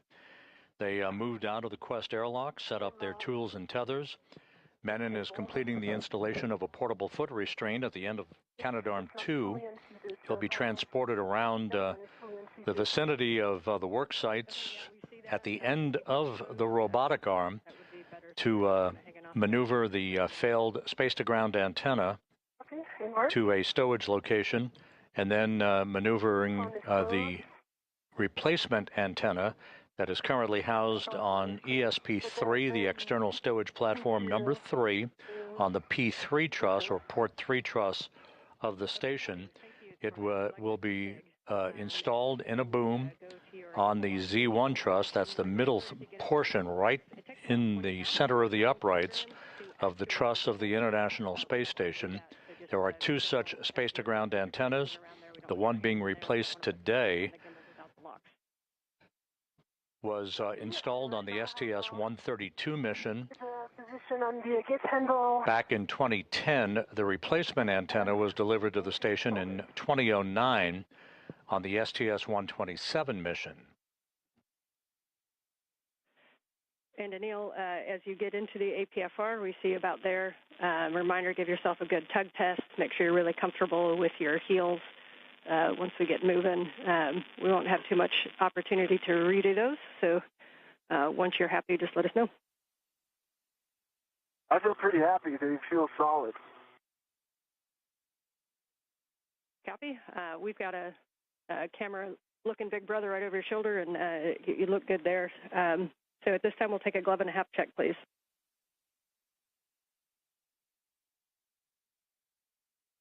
Half dry. Both are nominal. Copy. I'm going to give you the comm here in just a second for your first, to build your frequent flyer miles on the arm. But for Sophie, for the gimbal locks, we're going to have you, once you get into position, I'm going to give you a couple steps so Anil can take the comm. You'll take gimbal lock number 1, which is the one with 4 bolts, and that's going to install on the aft side, so 4 bolts on the aft side, and you're going to manually put in approximately 2 turns in any order on those bolts. You're going to continue to do those. Turn count is important, so please notice and report those turn counts as able with comm. Copy. And McLean reporting to Sophie Adenot about the beginning of the work to install gimbal locks on the failed space-to-ground antenna. These gimbal locks are physical locking pins used to secure the antenna's movable joints during launch, installation, and today's transfer operations for the spacewalk. The published backoff position. And Jessica, how copy? Got you loud and clear now. All right, let's do it like we practiced. I'm ready to go to the backoff position. Okay, we copy. You're ready for the backoff. We'll get set up. And Jessica Meir, working with Jack Hathaway at the robotics workstation inside, ready to move the Canadarm2 away from the truss of the station, now that Menon has planted his feet in the portable foot restraint that he installed just a few moments ago. Anil, we're going to bring you station forward, starting motion in 3, 2, 1. I see motion, good motion. I've got good clearances, as I know you do.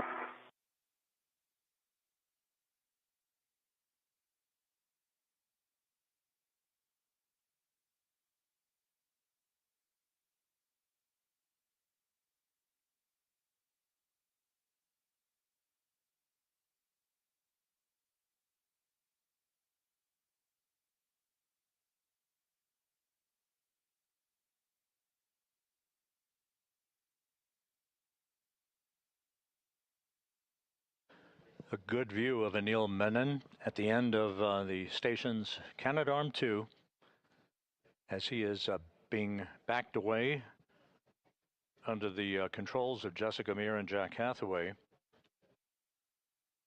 He'll be maneuvered to the Z1 truss to join Sophie Adenot for the procedures to install gimbal locks, these locking pins on the failed space-to-ground antenna before it is basically disassembled from the boom upon which it has resided for the past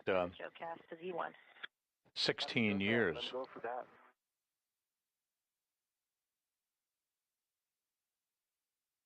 And ground concurs.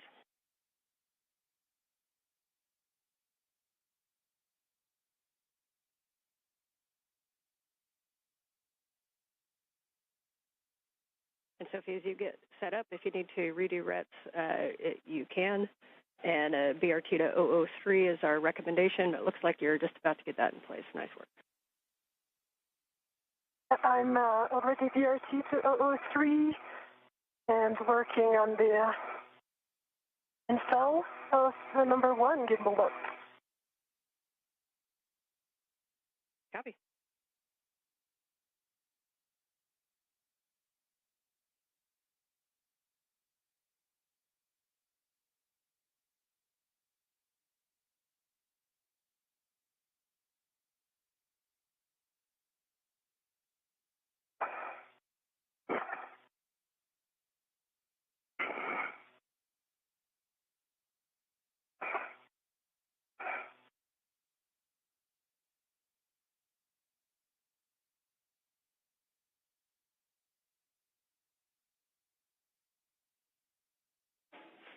And Anil, for both, a couple words on HECAS for both of you. Anil, it appears that maybe he may have bumped a button, if you don't mind cycling that and turning it back on. And for Sophie, no rush, but when you have a free hand, we think maybe your HECA got bumped downward, so we kind of are looking down at your MWS.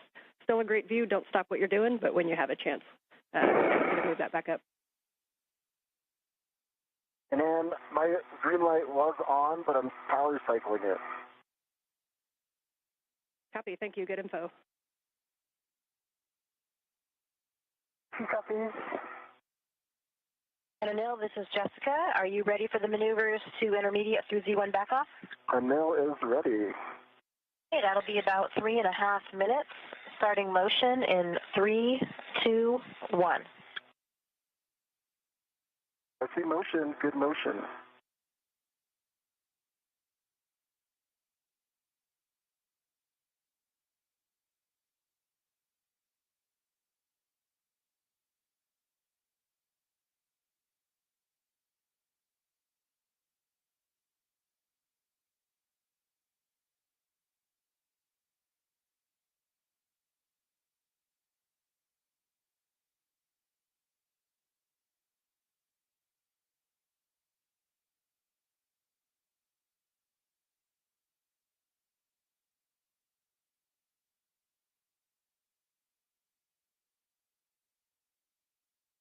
Once these 12 gimbal locks are installed, these locking pins to prevent any inadvertent motion of the dish while it's in the process of being removed and transported to its temporary parking place.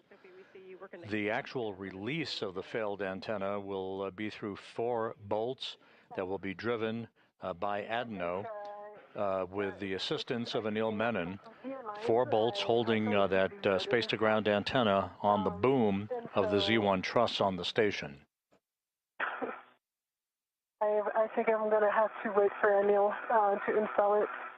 And now what I see is that if I put the 2 bottom ones, Charlie and Bravo, into their location, then the 2 top ones are too high.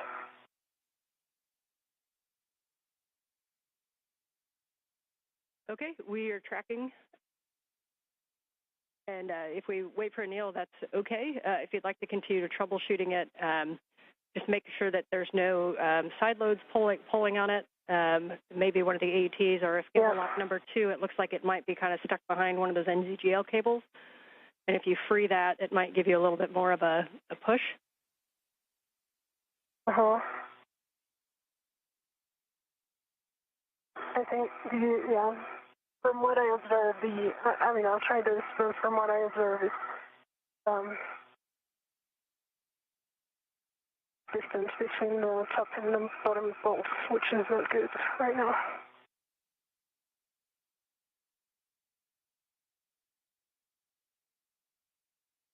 When I get there, do you have suggested solutions? Yeah. So ideally, if you could get a hand, like to the key handle to try to change slightly the alignment. But from what I observe from here, it seems aligned. It's just the distance which just doesn't seem right. Like there's 1 centimeter difference, which is kind of interesting. I just locked the other rep. I'm going to give it another go. Now there's no side load at all.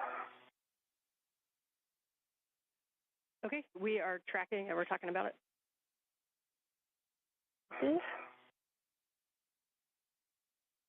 And can you, for my purposes, can you remind me what bolt you're looking at?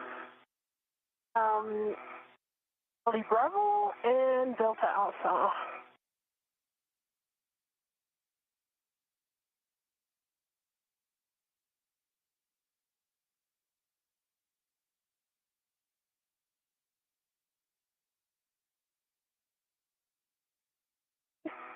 Yeah.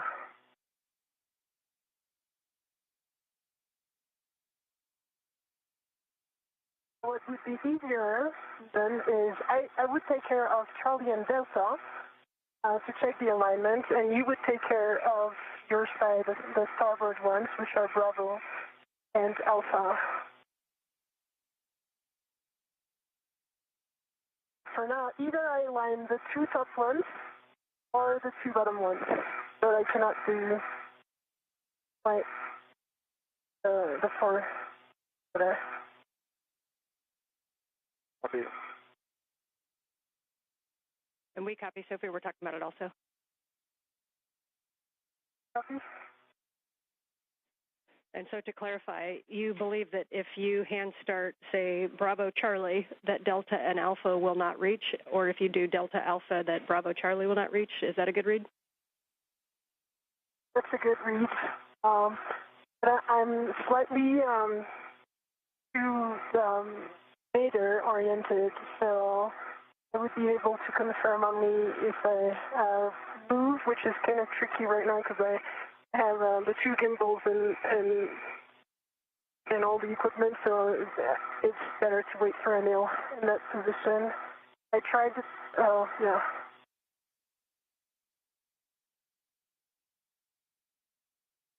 Okay, we copy. Right now, I just hand started Charlie and Bravo half a turn each. But what I observed, yeah, oh, it doesn't work. Or maybe it just needs some more force to attack. Okay, we copied half turn on Bravo and Charlie, and that may need a second set of hands for the rest. Yes. All right, well, we knew there would be some curveballs, so we're ready. Yeah. I'll be there in a bit. I'm pausing here, just making sure there's no side load, so we're good on that. Anil, we're going to start motion for your next JoeCast in 3, 2, 1. So we'll be bringing you body in and down, a little bit right to get to the Z1 back-off position. No copies. See motion, good motion, and I'll provide clearances where I can from the dish and Sophie.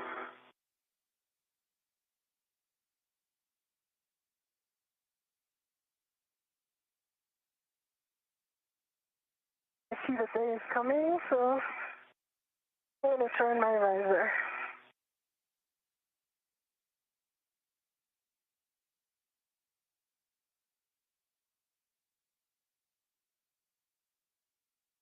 And that's a good adjustment, Sophie. Thank you. Okay, welcome. I can even point it better so that you can see.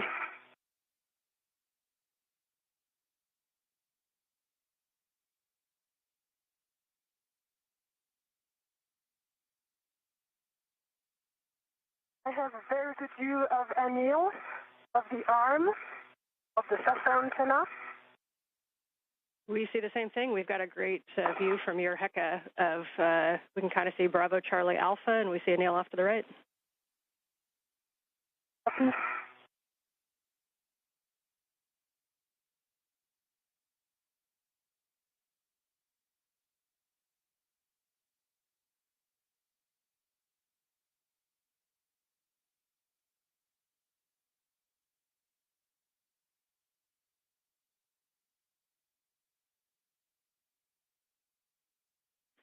And Sophie, if you're able, we understand half turn on Bravo and Charlie. If you're able to go to the full 2 turns, we think it'll be a slightly better config for those 2 bolts. Copy.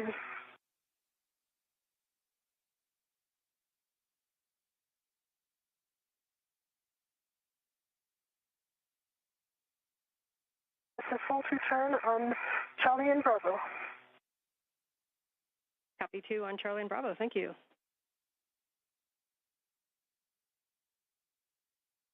It was awesome in your menu. Thank you.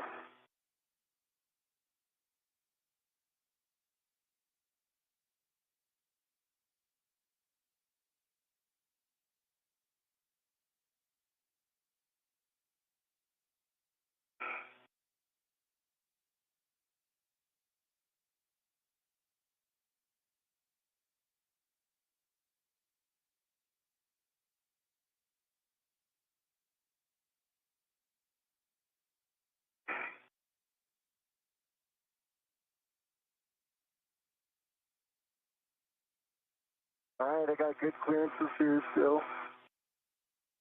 Yeah. Excuse.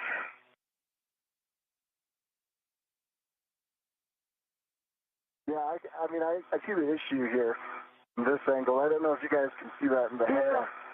Basically, it's way too low. Can you guys see the HECA? As you said, Ann, a picture's worth 1,000 words, but I can describe it. We have both of your HECAs. We're not quite close enough with your HECA, Neil, to make out the detail. We can see Sophie's pretty well. Okay. I think what I'm seeing is the scan body where she's trying to soft off. It seems like it's about 15 degrees angled away from the gimbal lock. The gimbal lock seems like it's in the right place. Like it is parallel with the boom. So that when you get to the F-scan, it angles off from it. Let me see if I can turn some. Yeah. I mean, what I observe from here is as if the antenna was too tall. Yeah, that's a great description, and we see the same thing on the helmet cam. We're talking about that. I wonder if it would help to position the forward side as well. Well, if I can get also the antenna moved purely. This is Mission Control Houston, 1 hour, 21 minutes into today's spacewalk. Anil Menon at the end of the station's robotic arm, along with Sophie Adenot of the European Space Agency. At the work site, you're looking in the foreground of the failed space-to-ground antenna that began to exhibit degraded performance last November with an inability for it to gimbal or track properly the tracking and data relay satellite system network for high-speed communications of data, voice, and video. It is stuck basically in what is called the birdbath position. In the background at the top of your screen is the operative SGANT-1, or the space-to-ground antenna number 1, that has taken over the lion's share of work. The space-to-ground 2 antenna is in the process of the early stages of its removal and replacement by a spare that currently resides on a stowage platform of spare parts on the P3 truss of the complex. And I'll hand you to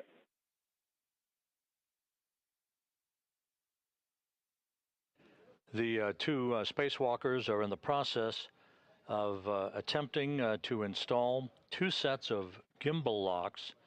These are physical locking pins used to secure the antenna's movable joints during its installation and spacewalk transfer operations, such as we are seeing today.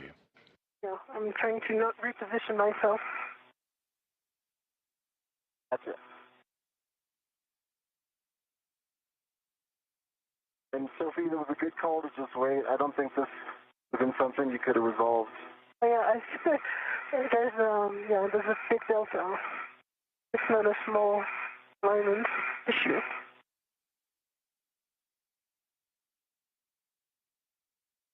And Anil, we are at the Z1 back-off position. As you know, we're ready for the GCA to the bolt access position on your go. Yeah, go for the bolt access. Okay, we are going to be bringing you body in, and we would like you to help keep your clearance from the SCAT antenna. Okay. Ready for body in, and I'll keep clearances primary. Starting motion in 3, 2, 1.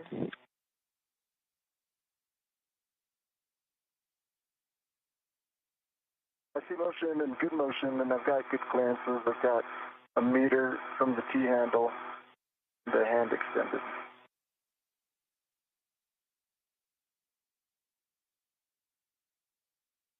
Good clearances.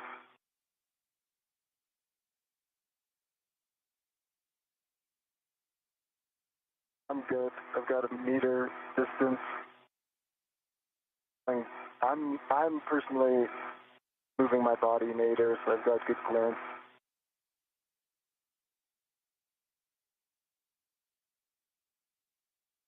I've got half a meter clearance, good line of sight.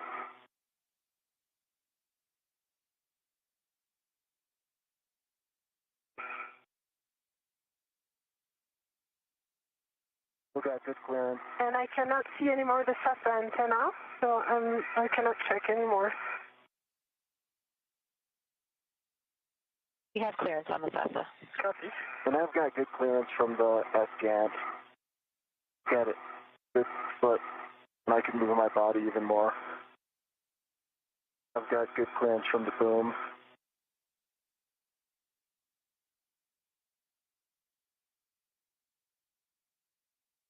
Got a foot, I've got a lot of body travel I can put into this to create more space, plenty of room.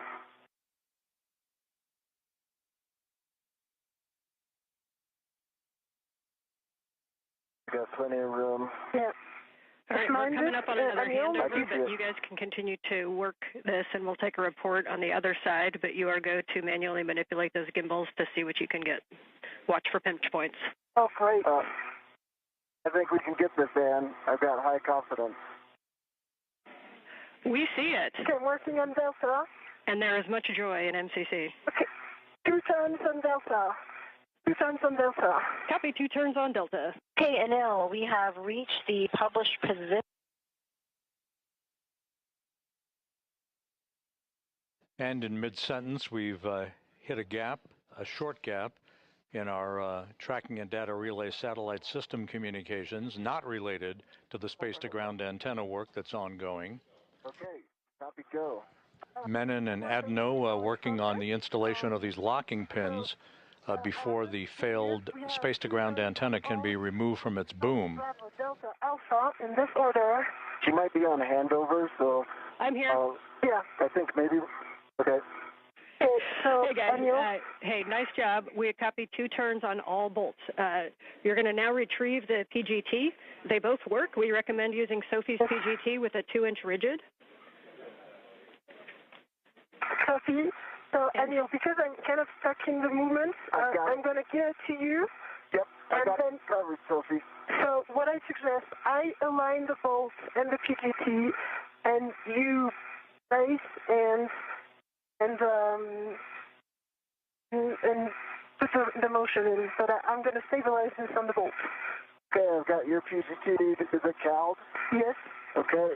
And just as a reminder, Bravo 1, clockwise 2, I think it's already set. Bravo 1. Clockwise 2 is set. I can see it. Yep. Okay, tell me which bolt. You start with Charlie, and I'm going to get you towards Charlie. Okay. All right, we like it. Bravo 1, clockwise 2, understand Cal is complete. Bolt Charlie first.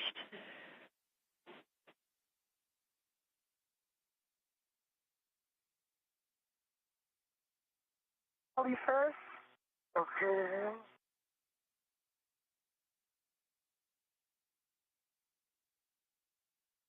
Okay, it's in. Okay. And then I'm going to... Turn to motor. Wait, can you hold the PGT? There. The PGT held. And I'm going to turn to motor. Hey, why don't I stabilize it and you hit the trigger rate? Now do the turn count. Okay. But you didn't do the CAL, right? I had heard it was CALD.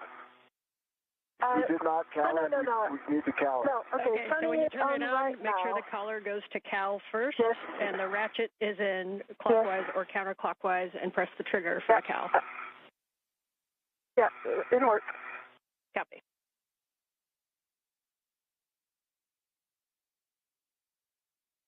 I'll CAL it and give it to you, Sophie. Copy. Okay. Good CAL, 41 volts. Copy. Copy. Verify settings. Bravo 1, clockwise 2. Good work. Bravo 1, clockwise 2 is set. Bravo 1, clockwise 2. Okay, and a reminder, make sure your ratchet's back in the motor. Ratchet is in motor. Confirmed. Okay, you are go to drive Bolt Charlie.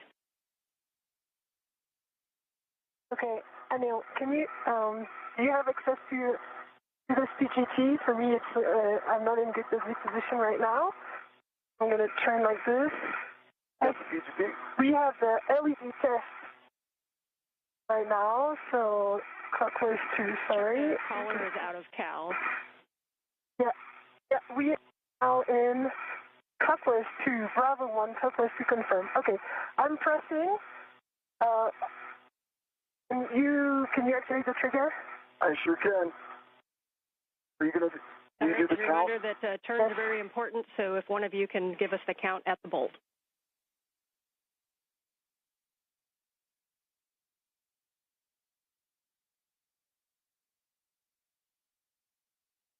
Okay, that's it, Sophie. There was 4 more turns, and we have a low torque. Actual torque is 1, and there's pulse and torque, red LEDs that are on right now.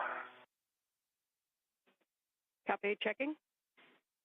And you can go ahead and try with the same setting. Make sure that there's no side loads. The 2-inch is not as forgivable as the 6-inch, so make sure there's no side loading at the bolt. You can also kind of wiggle the gimbal lock, and then you can hit it again with a Bravo 1, clockwise 2. Okay. Hold it right there. I've got a good grip. Okay, what's it say? Number 1, repositioning. The torque again, fault.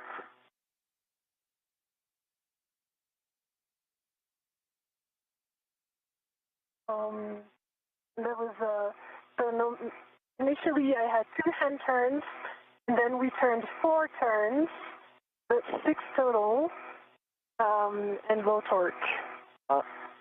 We copy low torque, and we copy that you did get no additional turns on that second one.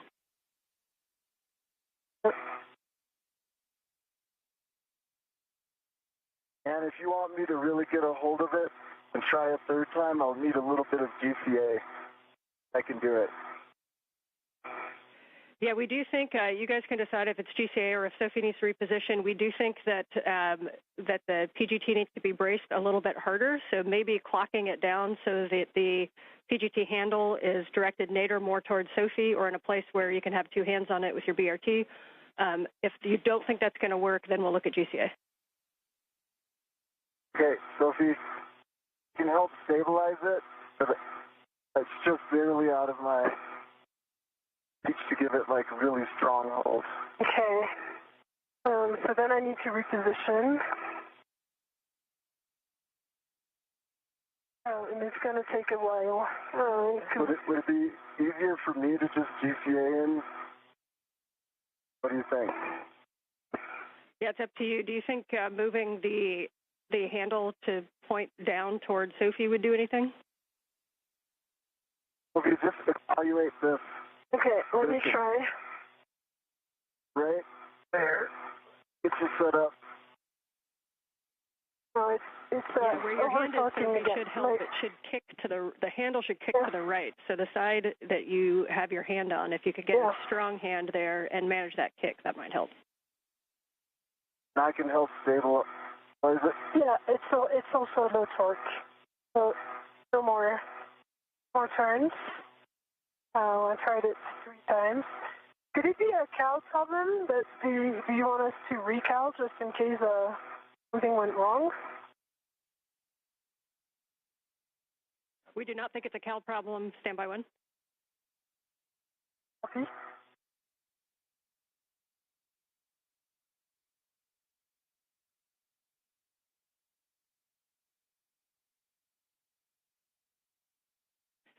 And Sophie, just to be clear, we got the full 2 hand starts and then 4 additional turns with low torque. Have you gotten any additional turns or any good torque indicator? Yeah, okay, so right now we have green torque light, and actual torque is 12, and I pressed 4 times the trigger, and now that was a total of 1 more turn, so that would add up to 5 with the PGT plus 2 hand turns, 7 total, and 12 actual torque. It subjectively looked good to me, and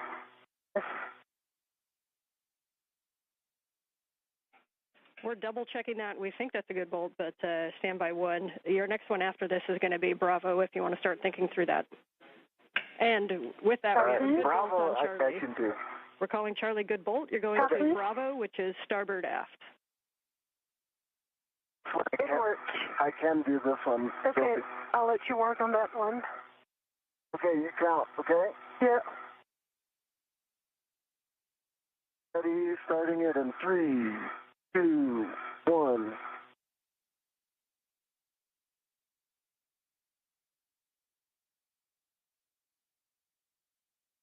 That's 4. Does it say? And I can see it's a good green light, 12 tons, 3 actual torque. And that was 4 turns. Copy 4 turns, green light.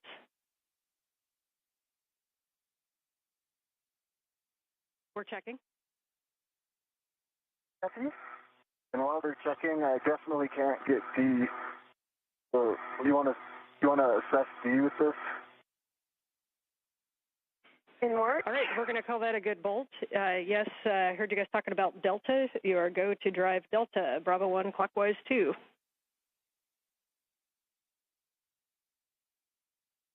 Okay, you got it? Put it more down. Okay. Yeah, okay. Now it's good. I have it.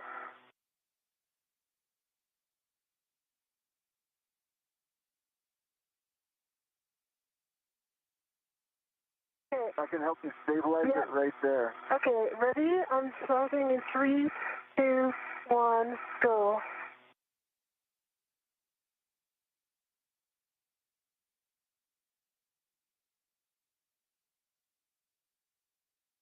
I saw 5. 4.5.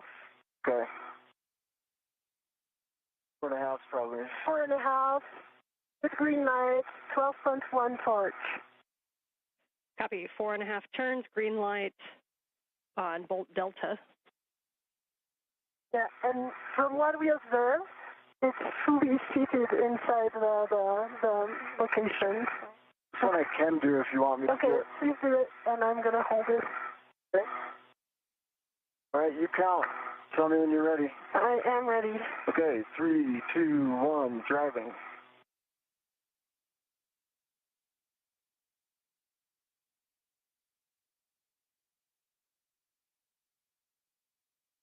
And 3/4 on this one, and I see good green line, 12.1 torque.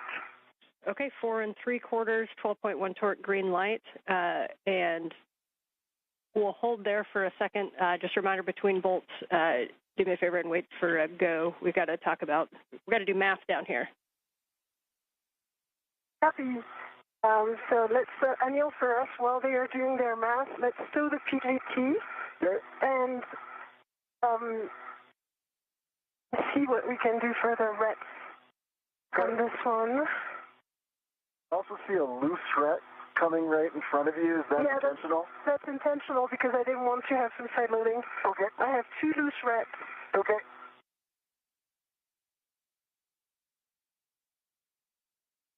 Okay, and for the crew, you can go ahead and move to gimbal lock number 2. Reminder to pull that around to the port side for the AET routing. Yes. And you can get that one, you can manually start all 8 bolts in any order, manually start 2 turns on gimbal lock 2 while we work to confirm the config of gimbal lock 1. So, Anil, copy, Anne, good copy. Anil, can I, before doing that, please, can you release this AET and unlock it? It's going to go back to the bag. That's right, sorry, the ret. The ret number 22 that you see right here. This one that I'm shaking. Okay. Yeah, this one, because this one is one from the bag, and I am actively reretted to the other side of the AT, so we are good. Okay, this red's off. It's coming towards you, okay? Copy.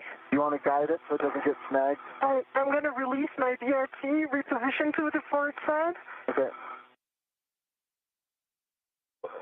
What would you like me to do with this ret here? Let me get in position, and then I would like you to turn it back to the bag. It should be going directly to the bag. It belongs to the bag. Okay.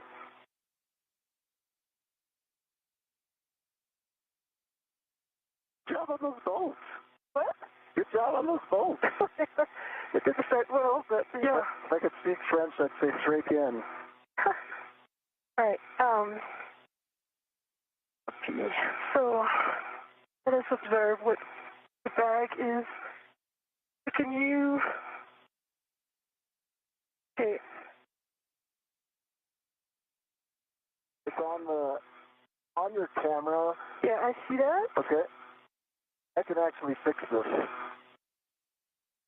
There we go. There we go. That's good. You unlock it so that it retracts. Unlocked. You want me to let go? Let go to the bag. All right, it's in the bag. It's in the bag. Hold on. All right, now I'm going to go around. And there is a gimbal lock right above your head. You wait 1 second. Yeah, I am waiting 1 second. I will move.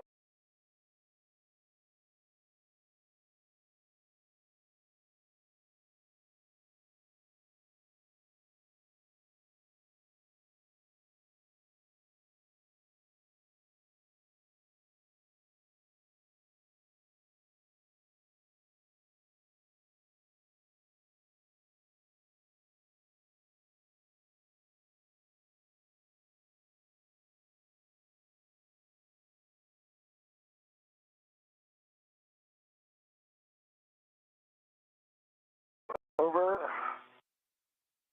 I've got control. You got control. My hands are on the agate handles.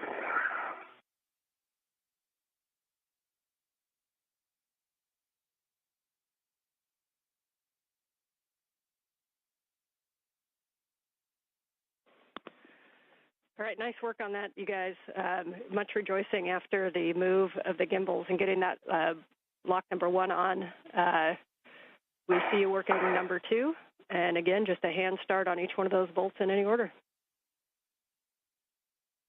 Copy. I'm working on my BRT for now on the forward one. This is Mission Control Houston. And just do me a favor. 1 hour, 42 minutes into today's spacewalk. into them. That'll help us. As you watch the work of Anil Menon and Sophie Adenot outside of the International Space Station, Menon, his feet planted at the end of the station's robotic arm, wearing the suit bearing the red stripes. Adenot is in the unmarked suit. They have completed the installation of the first quartet of gimbal lock bolts. These are physical locking pins to make sure that the space-to-ground antenna, the failed antenna, does not inadvertently rotate out of their maneuverability capability during the transfer to a temporary parking place and then to a stowage platform on the P3 truss of the International Space Station. The same will be the case for the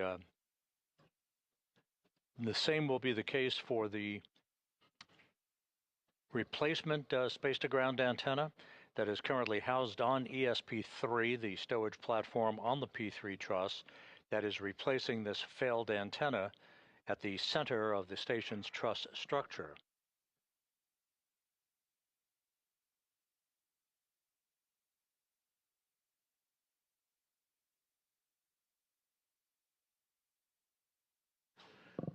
The crew is continuing to work just about on the timeline. The first order of business, of course, the removal of a heat shield at the base of the boom upon which the failed space-to-ground antenna resides. Now the installation of these locking pins to restrain any movement by the space-to-ground antenna dish during its transfer to its stowage location. This will be followed by the removal of the antenna itself and Anil Menon carrying the antenna at the end of the robotic arm to to the external stowage platform number 3 on the port side of the International Space Station. The station and its crew members are currently traveling 260 miles above the Earth, moving from northwest to southeast, about to move directly over the Cabo Verde Islands. So that's 2.5 turn on Gulf. 2.5 turns on Bolt Gulf.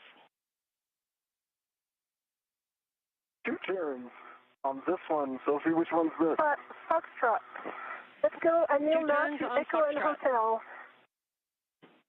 Let's go to the top one, yes, affirm. It works. She's directing me. We haven't put the turns in yet. Yep, and Anil, I see you on Echo, and Sophie, I see you on Hotel. Yeah, 3 turns on the Hotel. 3 turns on this one.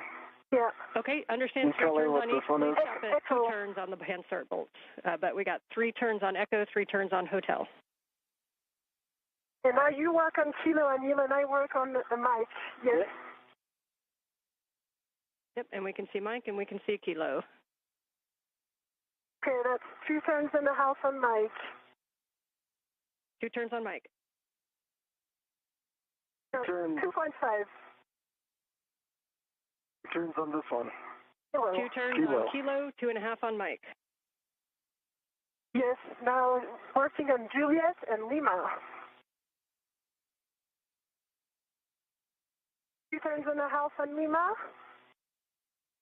2.5 turns on Lima, and a reminder, we want about 2 turns. And go ahead, Anil. 2 turns on this last. Juliet. Thank you. Glad you got them memorized. I can't see them. I can see them. And Fox, did we get Foxtrot? That's the one that's closer to Anil. And that one was tracking 2 turns. We can go for the PGT. Yes. Let's go with yours, Anil. Hey, get my PGT now. It's already cowed. Okay, It has and 41 volts. We think Sophie's PGT with a 2-inch rigid might be easier. You're welcome to use either. The first bolt is bolt Foxtrot. Yeah. That is the one that is, yep, Sophie can see it right there. It's closest to you, Anil. It's one of the bolts that goes to the SGAT, so it's the lower one on your right. Okay, I'm going to guide Anil on the bolts. I have good view, and I'm aligning these. It might be right about yours being easier just because The two spacewalkers are working in tandem to complete the installation of these gimbal lock bolts. These are physical locking pins used to secure the antenna's movable joints during its transport. In this case, it's transferred to a stowage location once it is removed from the boom. This is the failed space-to-ground antenna that the two spacewalkers are working on at the moment. We are 1 hour, 47 minutes into the spacewalk. Everything is proceeding on schedule. And we got Bravo 1 Clockwise 2. Yeah, Bravo 1 Clockwise 2. We are happy with that. Bolt Foxtrot. Okay, I'm on Foxtrot, right, Sophie? Yes, you're on Foxtrot. Let's go. 1, 2, 3, you count turns, okay? Yes.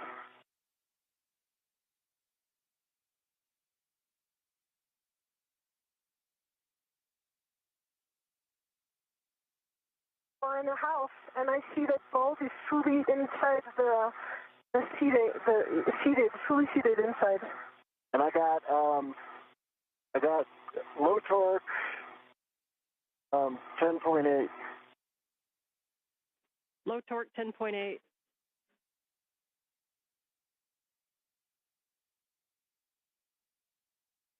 Okay, let's hit that bolt one more time. Just a reminder, try to be in a real good bracing position, no side loads. If you need to wiggle the gimbal lock at all, this first bolt might have a tendency to side load more. And bolt Foxtrot. All right, I hit it again, and I got good torque, green light. Only turned maybe an eighth of it. I don't know, it could have been 0, but it's at 11.9. A really small turn, basically, almost nothing. Okay, we will move to Bolt Golf. Bolt Golf, that's the one closer to Sophie on the other side, while we let MER determine what 4.5 plus an eighth is. All right, I could do this one too, Sophie, if you want. Okay. Okay, you ready to count? The space-to-ground antenna that the crew is currently working to install these locking pins on, this is the one that exhibited restricted motion beginning last November and a degraded performance in its inability to auto-track or gimbal, if you will, swivel to point itself toward the tracking and data relay satellite system satellites that orbit the Earth in geosynchronous orbit in a constellation as the hub of NASA's communications system. 5 turns. Your next bolt will be Bolt Echo. Echo. This particular antenna was launched and installed during the STS-132 mission back in 2010. So after 16 years of yeoman's work, it is being removed and is being replaced by a spare that has been housed out on a stowage platform on the port side of the truss of the International Space Station since 2009. Right, green light, 12.1. Copy and say again, turn count for Bolt Echo. 5.5. And it's fully seated from what we observe. Copy 5.5. And you are going to move on to Bolt Hotel. The symmetrical part closer to me. Okay, is it this one? A-firm. It's A-firm, and I'm ready to start counting. All right, ready? 3, 2, 1, starting.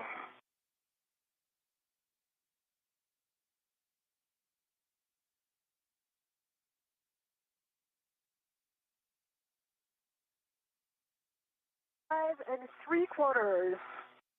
Green light, 12.2. 5 3/4, 12.2 green light. Copy for Bolt Hotel. Can move on to Bolt Kilo. Well, is the one closest to you down. Yep. That's it. And I'm ready to count. Hey, 3, 2, 1, turning.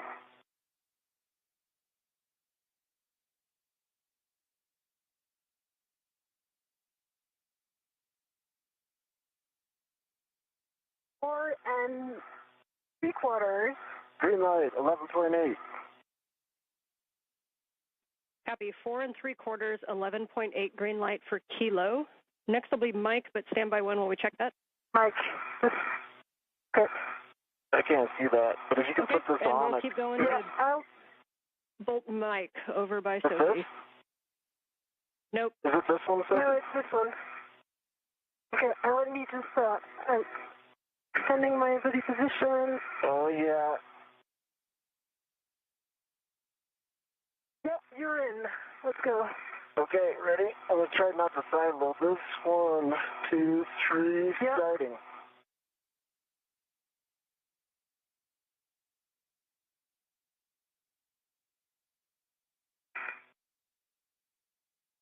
Four and 3/4. Woohoo! Green light. 12.1. Well done. All right, next one is the 4 top one 3/4, closest to you. 12.1 for Bolt Mike. You can move on to Bolt Juliet, which is over by Anil. Yeah, no, not this one. Yeah, the one closest to you, that sense. Okay. Ready, Sophie? Ready? 3, 2, 1.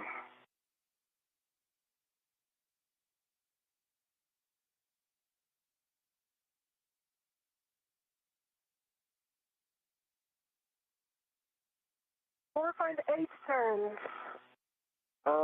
Low torque, 9.5, but I just like my hand slipped a little bit. If you're okay, I'll hit it again. Yeah, and I see it's fully seated. Yes, we agree with the plan to hit it again, please. Okay, ready, Sophie? I am. All right, we got good torque, green light, 12.2, no turns. We copy no additional turns with a green light. You can go on to Bolt Lima. Bolt Lima, final bolt. The one I'm pointing with my finger here. Only I could see your finger. Okay, I'm getting. Okay. Okay, you're in. Ready? All right. Ready? Yep. 1, 2, 3.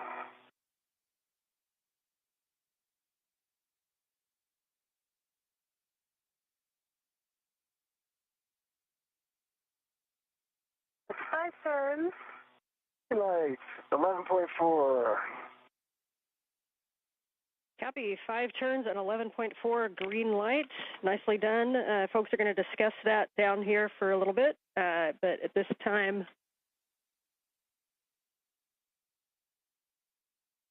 It's 11.9. I might have said 4. Old age.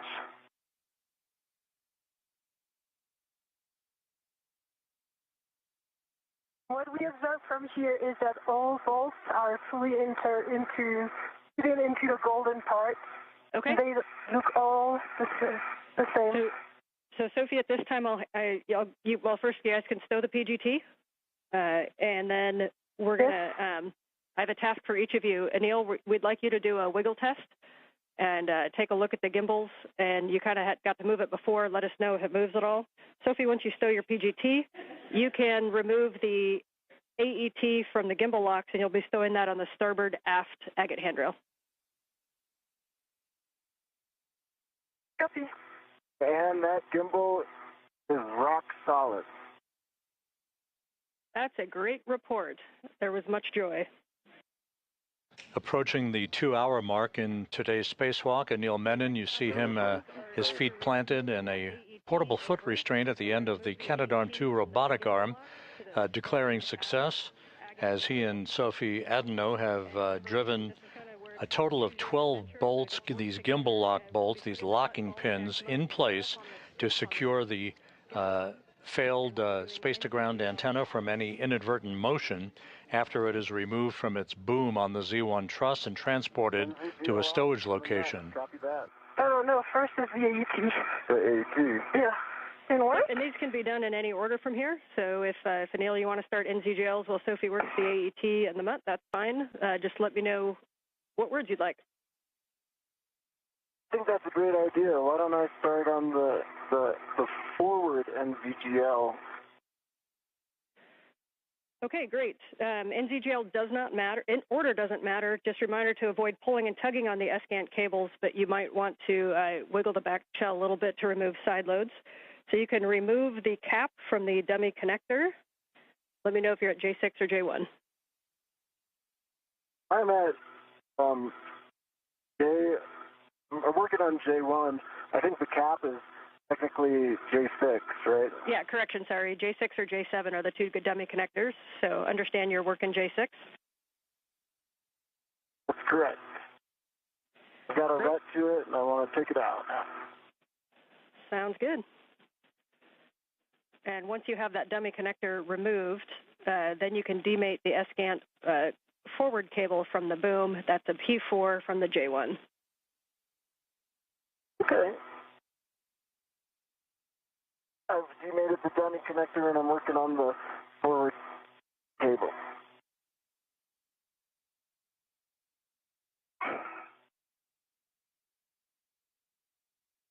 It's aft over center now, and it's off. The O-ring, there's a pink O-ring in the plug that looks to be wedged in by friction. I'm trying to get a heck of view on it. Otherwise, okay, I understand you're looking at the dummy connector O-ring? No, the dummy connector's off. The dummy connector O-ring is pink, and it's seated very deeply inside. When I look at I just took off J1. When I look at the receptacle for J1, the plug seems fine. If you look at the plug here in the HECA, that there is a pink ring that looks like the same O-ring that should be deep in there, but it's come up. So it's half in, half out.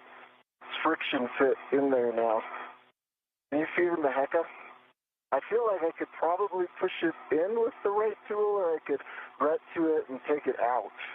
Okay, we are discussing. We don't have a great view on it. Can you see it? Okay, I can get you a good view. Let's see. Okay. If you can give me a progressive taxi to the A1. Yeah, J1 is just on the left side of your helmet cam right now. So if you look to your right or twist to your left a little bit. Yep. And now it's behind the cable. If you can move that cable out of the way, we'll be able to see it. Yeah, you just want to know if that O-ring is. Can I help, or am I good to go retrieve the metal segment? Hey, go retrieve the metal segment. This is a analysis thing. And I know we can't quite see it because of the shadowing. Can you confirm, is the whole thing offset but symmetrical, or is it angled inside of that connector? It's angled inside. Gosh, I wish I could get you a good view. It's like my helmet's right there. All right, I will just describe it. Oh, I'll be quiet. Let me know if you need more words. We like that. Thank you. We like your voice too, but we appreciate the time to think.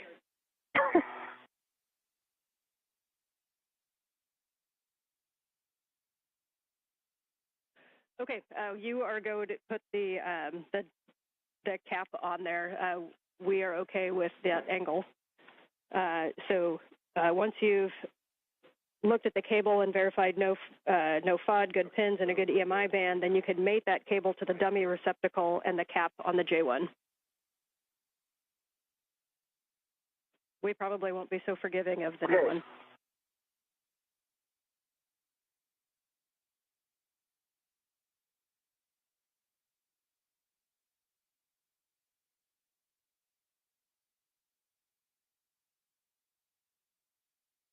And I think there may have been a miscommunication.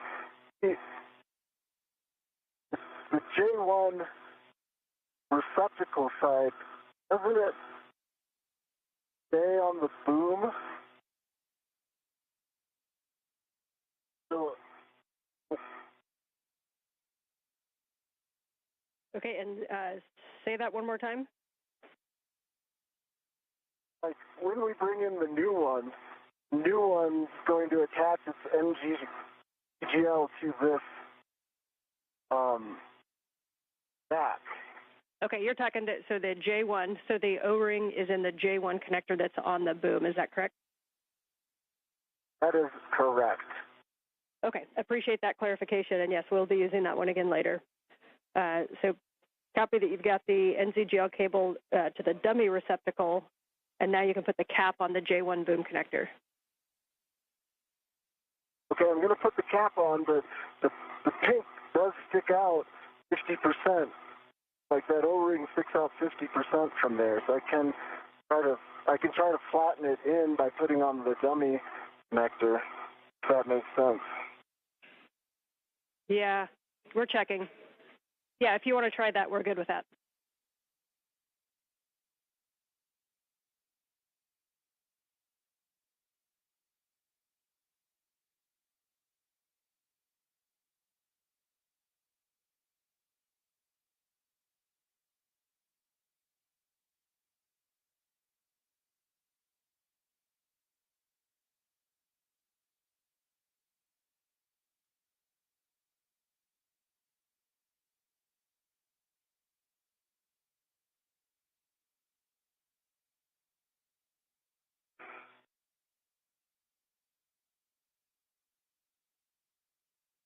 This is Mission Control Houston, 2 hours, 3 minutes into today's spacewalk by Anil Menon and Sophie Adenot, the 282nd spacewalk in support of space station assembly, maintenance, and upgrades.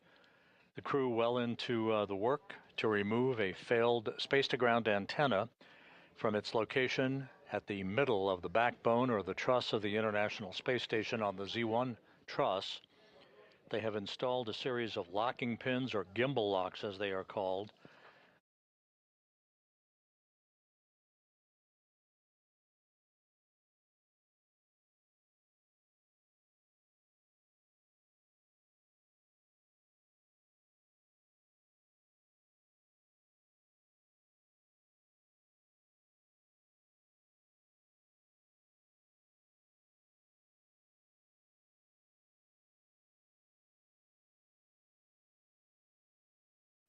The next order of business will be the actual releasing of 4 bolts holding the failed space-to-ground antenna in place on a boom on the Z1 truss. Copy.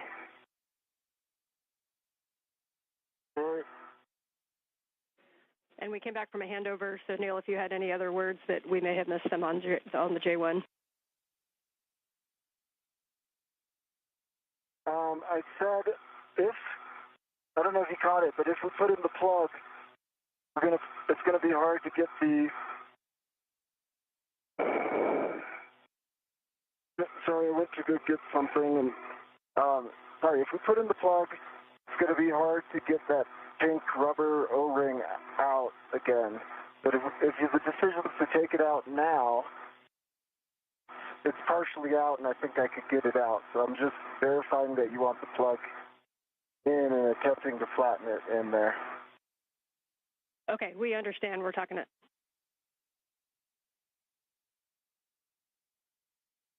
Okay, Anil, I think we can work together on this install. Okay, I think I need to hand this to you so I can secure my ATFR position. Yep. Reach got me out of place a little bit. Anil Menon is referring to the demating of the acronym is NZGLs. These are NASA zero-G lever locks. The lever-actuated electrical and data connectors that have provided the electrical and telemetry capability for the failed space-to-ground antenna. Side loading of this thread from the bag. Okay, you want me to put the scoop on? Yeah. Okay. And I'm releasing the side loading with my hands on the ret. Almost there. Yes. Okay. You're in. Son, do you want me to lock it? Yes, please. Space station currently flying 260 miles just south of South Africa. And I see it locked. Is it locked? Is it set itself in? It is locked. Okay. Yep. And you get so, the good wiggle. just Yep, we recommend keeping the ball stack loose. So I can Yes. So the ball sack is loose. The first drawers on the scoop are locked.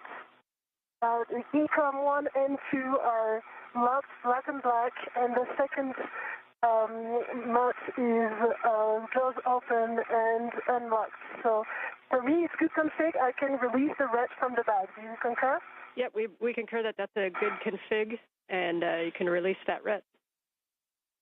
If you want to put the O-ring on that red, Anil, you can. Otherwise, we'll remove it and put it in a trash bag.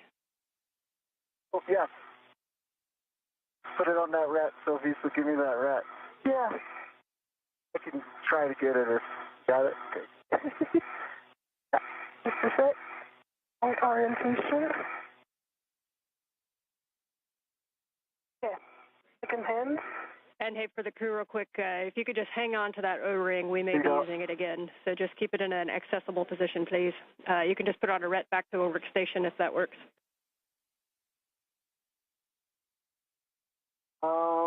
I should keep it on my person then. Okay. Okay, we like that plan. Good config. Nice work on the scoop and mutt ball stack. That looked pretty simple in the scheme of things. And we'll be going for the second connector.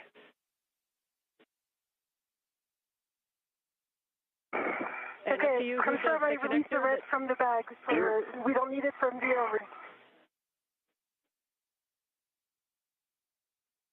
You release the rat, Sophie. I'm going to put the O-ring on this AUT right here and keep it behind my workstation. Copy. Okay, we like that config. The things that we have left are the other NZGL, and then we'll be releasing torque using the ratchet wrench. So if you guys want to work the last NZGL, then we'll get in position. Okay, let me work on the NZGL.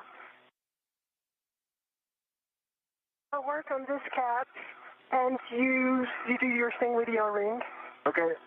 Okay, so you'll be removing the cap from the... Again, the acronym NZGL refers to a series of electrical and data connectors that have held the space-to-ground antenna in place on the boom and relayed both power and telemetry capability during its functional days. This antenna began to display a degraded capability last November in its ability to auto-track the data, the tracking and data relay satellite system satellites, the constellation of satellites that orbit the Earth in geosynchronous orbit about 22,300 miles above the Earth. The situation with this particular antenna continued to worsen, causing flight controllers to transfer the prime load of communications capability from the station, the high data rate transmission capability, to the other S-GAN 1, that is located alongside of the failed antenna on the Z1 truss of the International Space Station. Yeah, okay, it doesn't work. Now with the two of us. Okay, ready? Yep. And we're sure we got it up, yeah. Yeah, lever aft over center. So okay. You're good. Okay, I've got good leverage here. Yep, and me here. Okay. 3, 2, 1. Steady pressure. Okay. I think this is a ret scenario. It is a ret scenario. All right, and you can wiggle the back shell, making sure there's no side loadings on there. And then reminder, if the sun comes up, you can keep it shaded, might help too. Oh. Okay. Now let me go in front of it. Okay. And put some shadow. It is.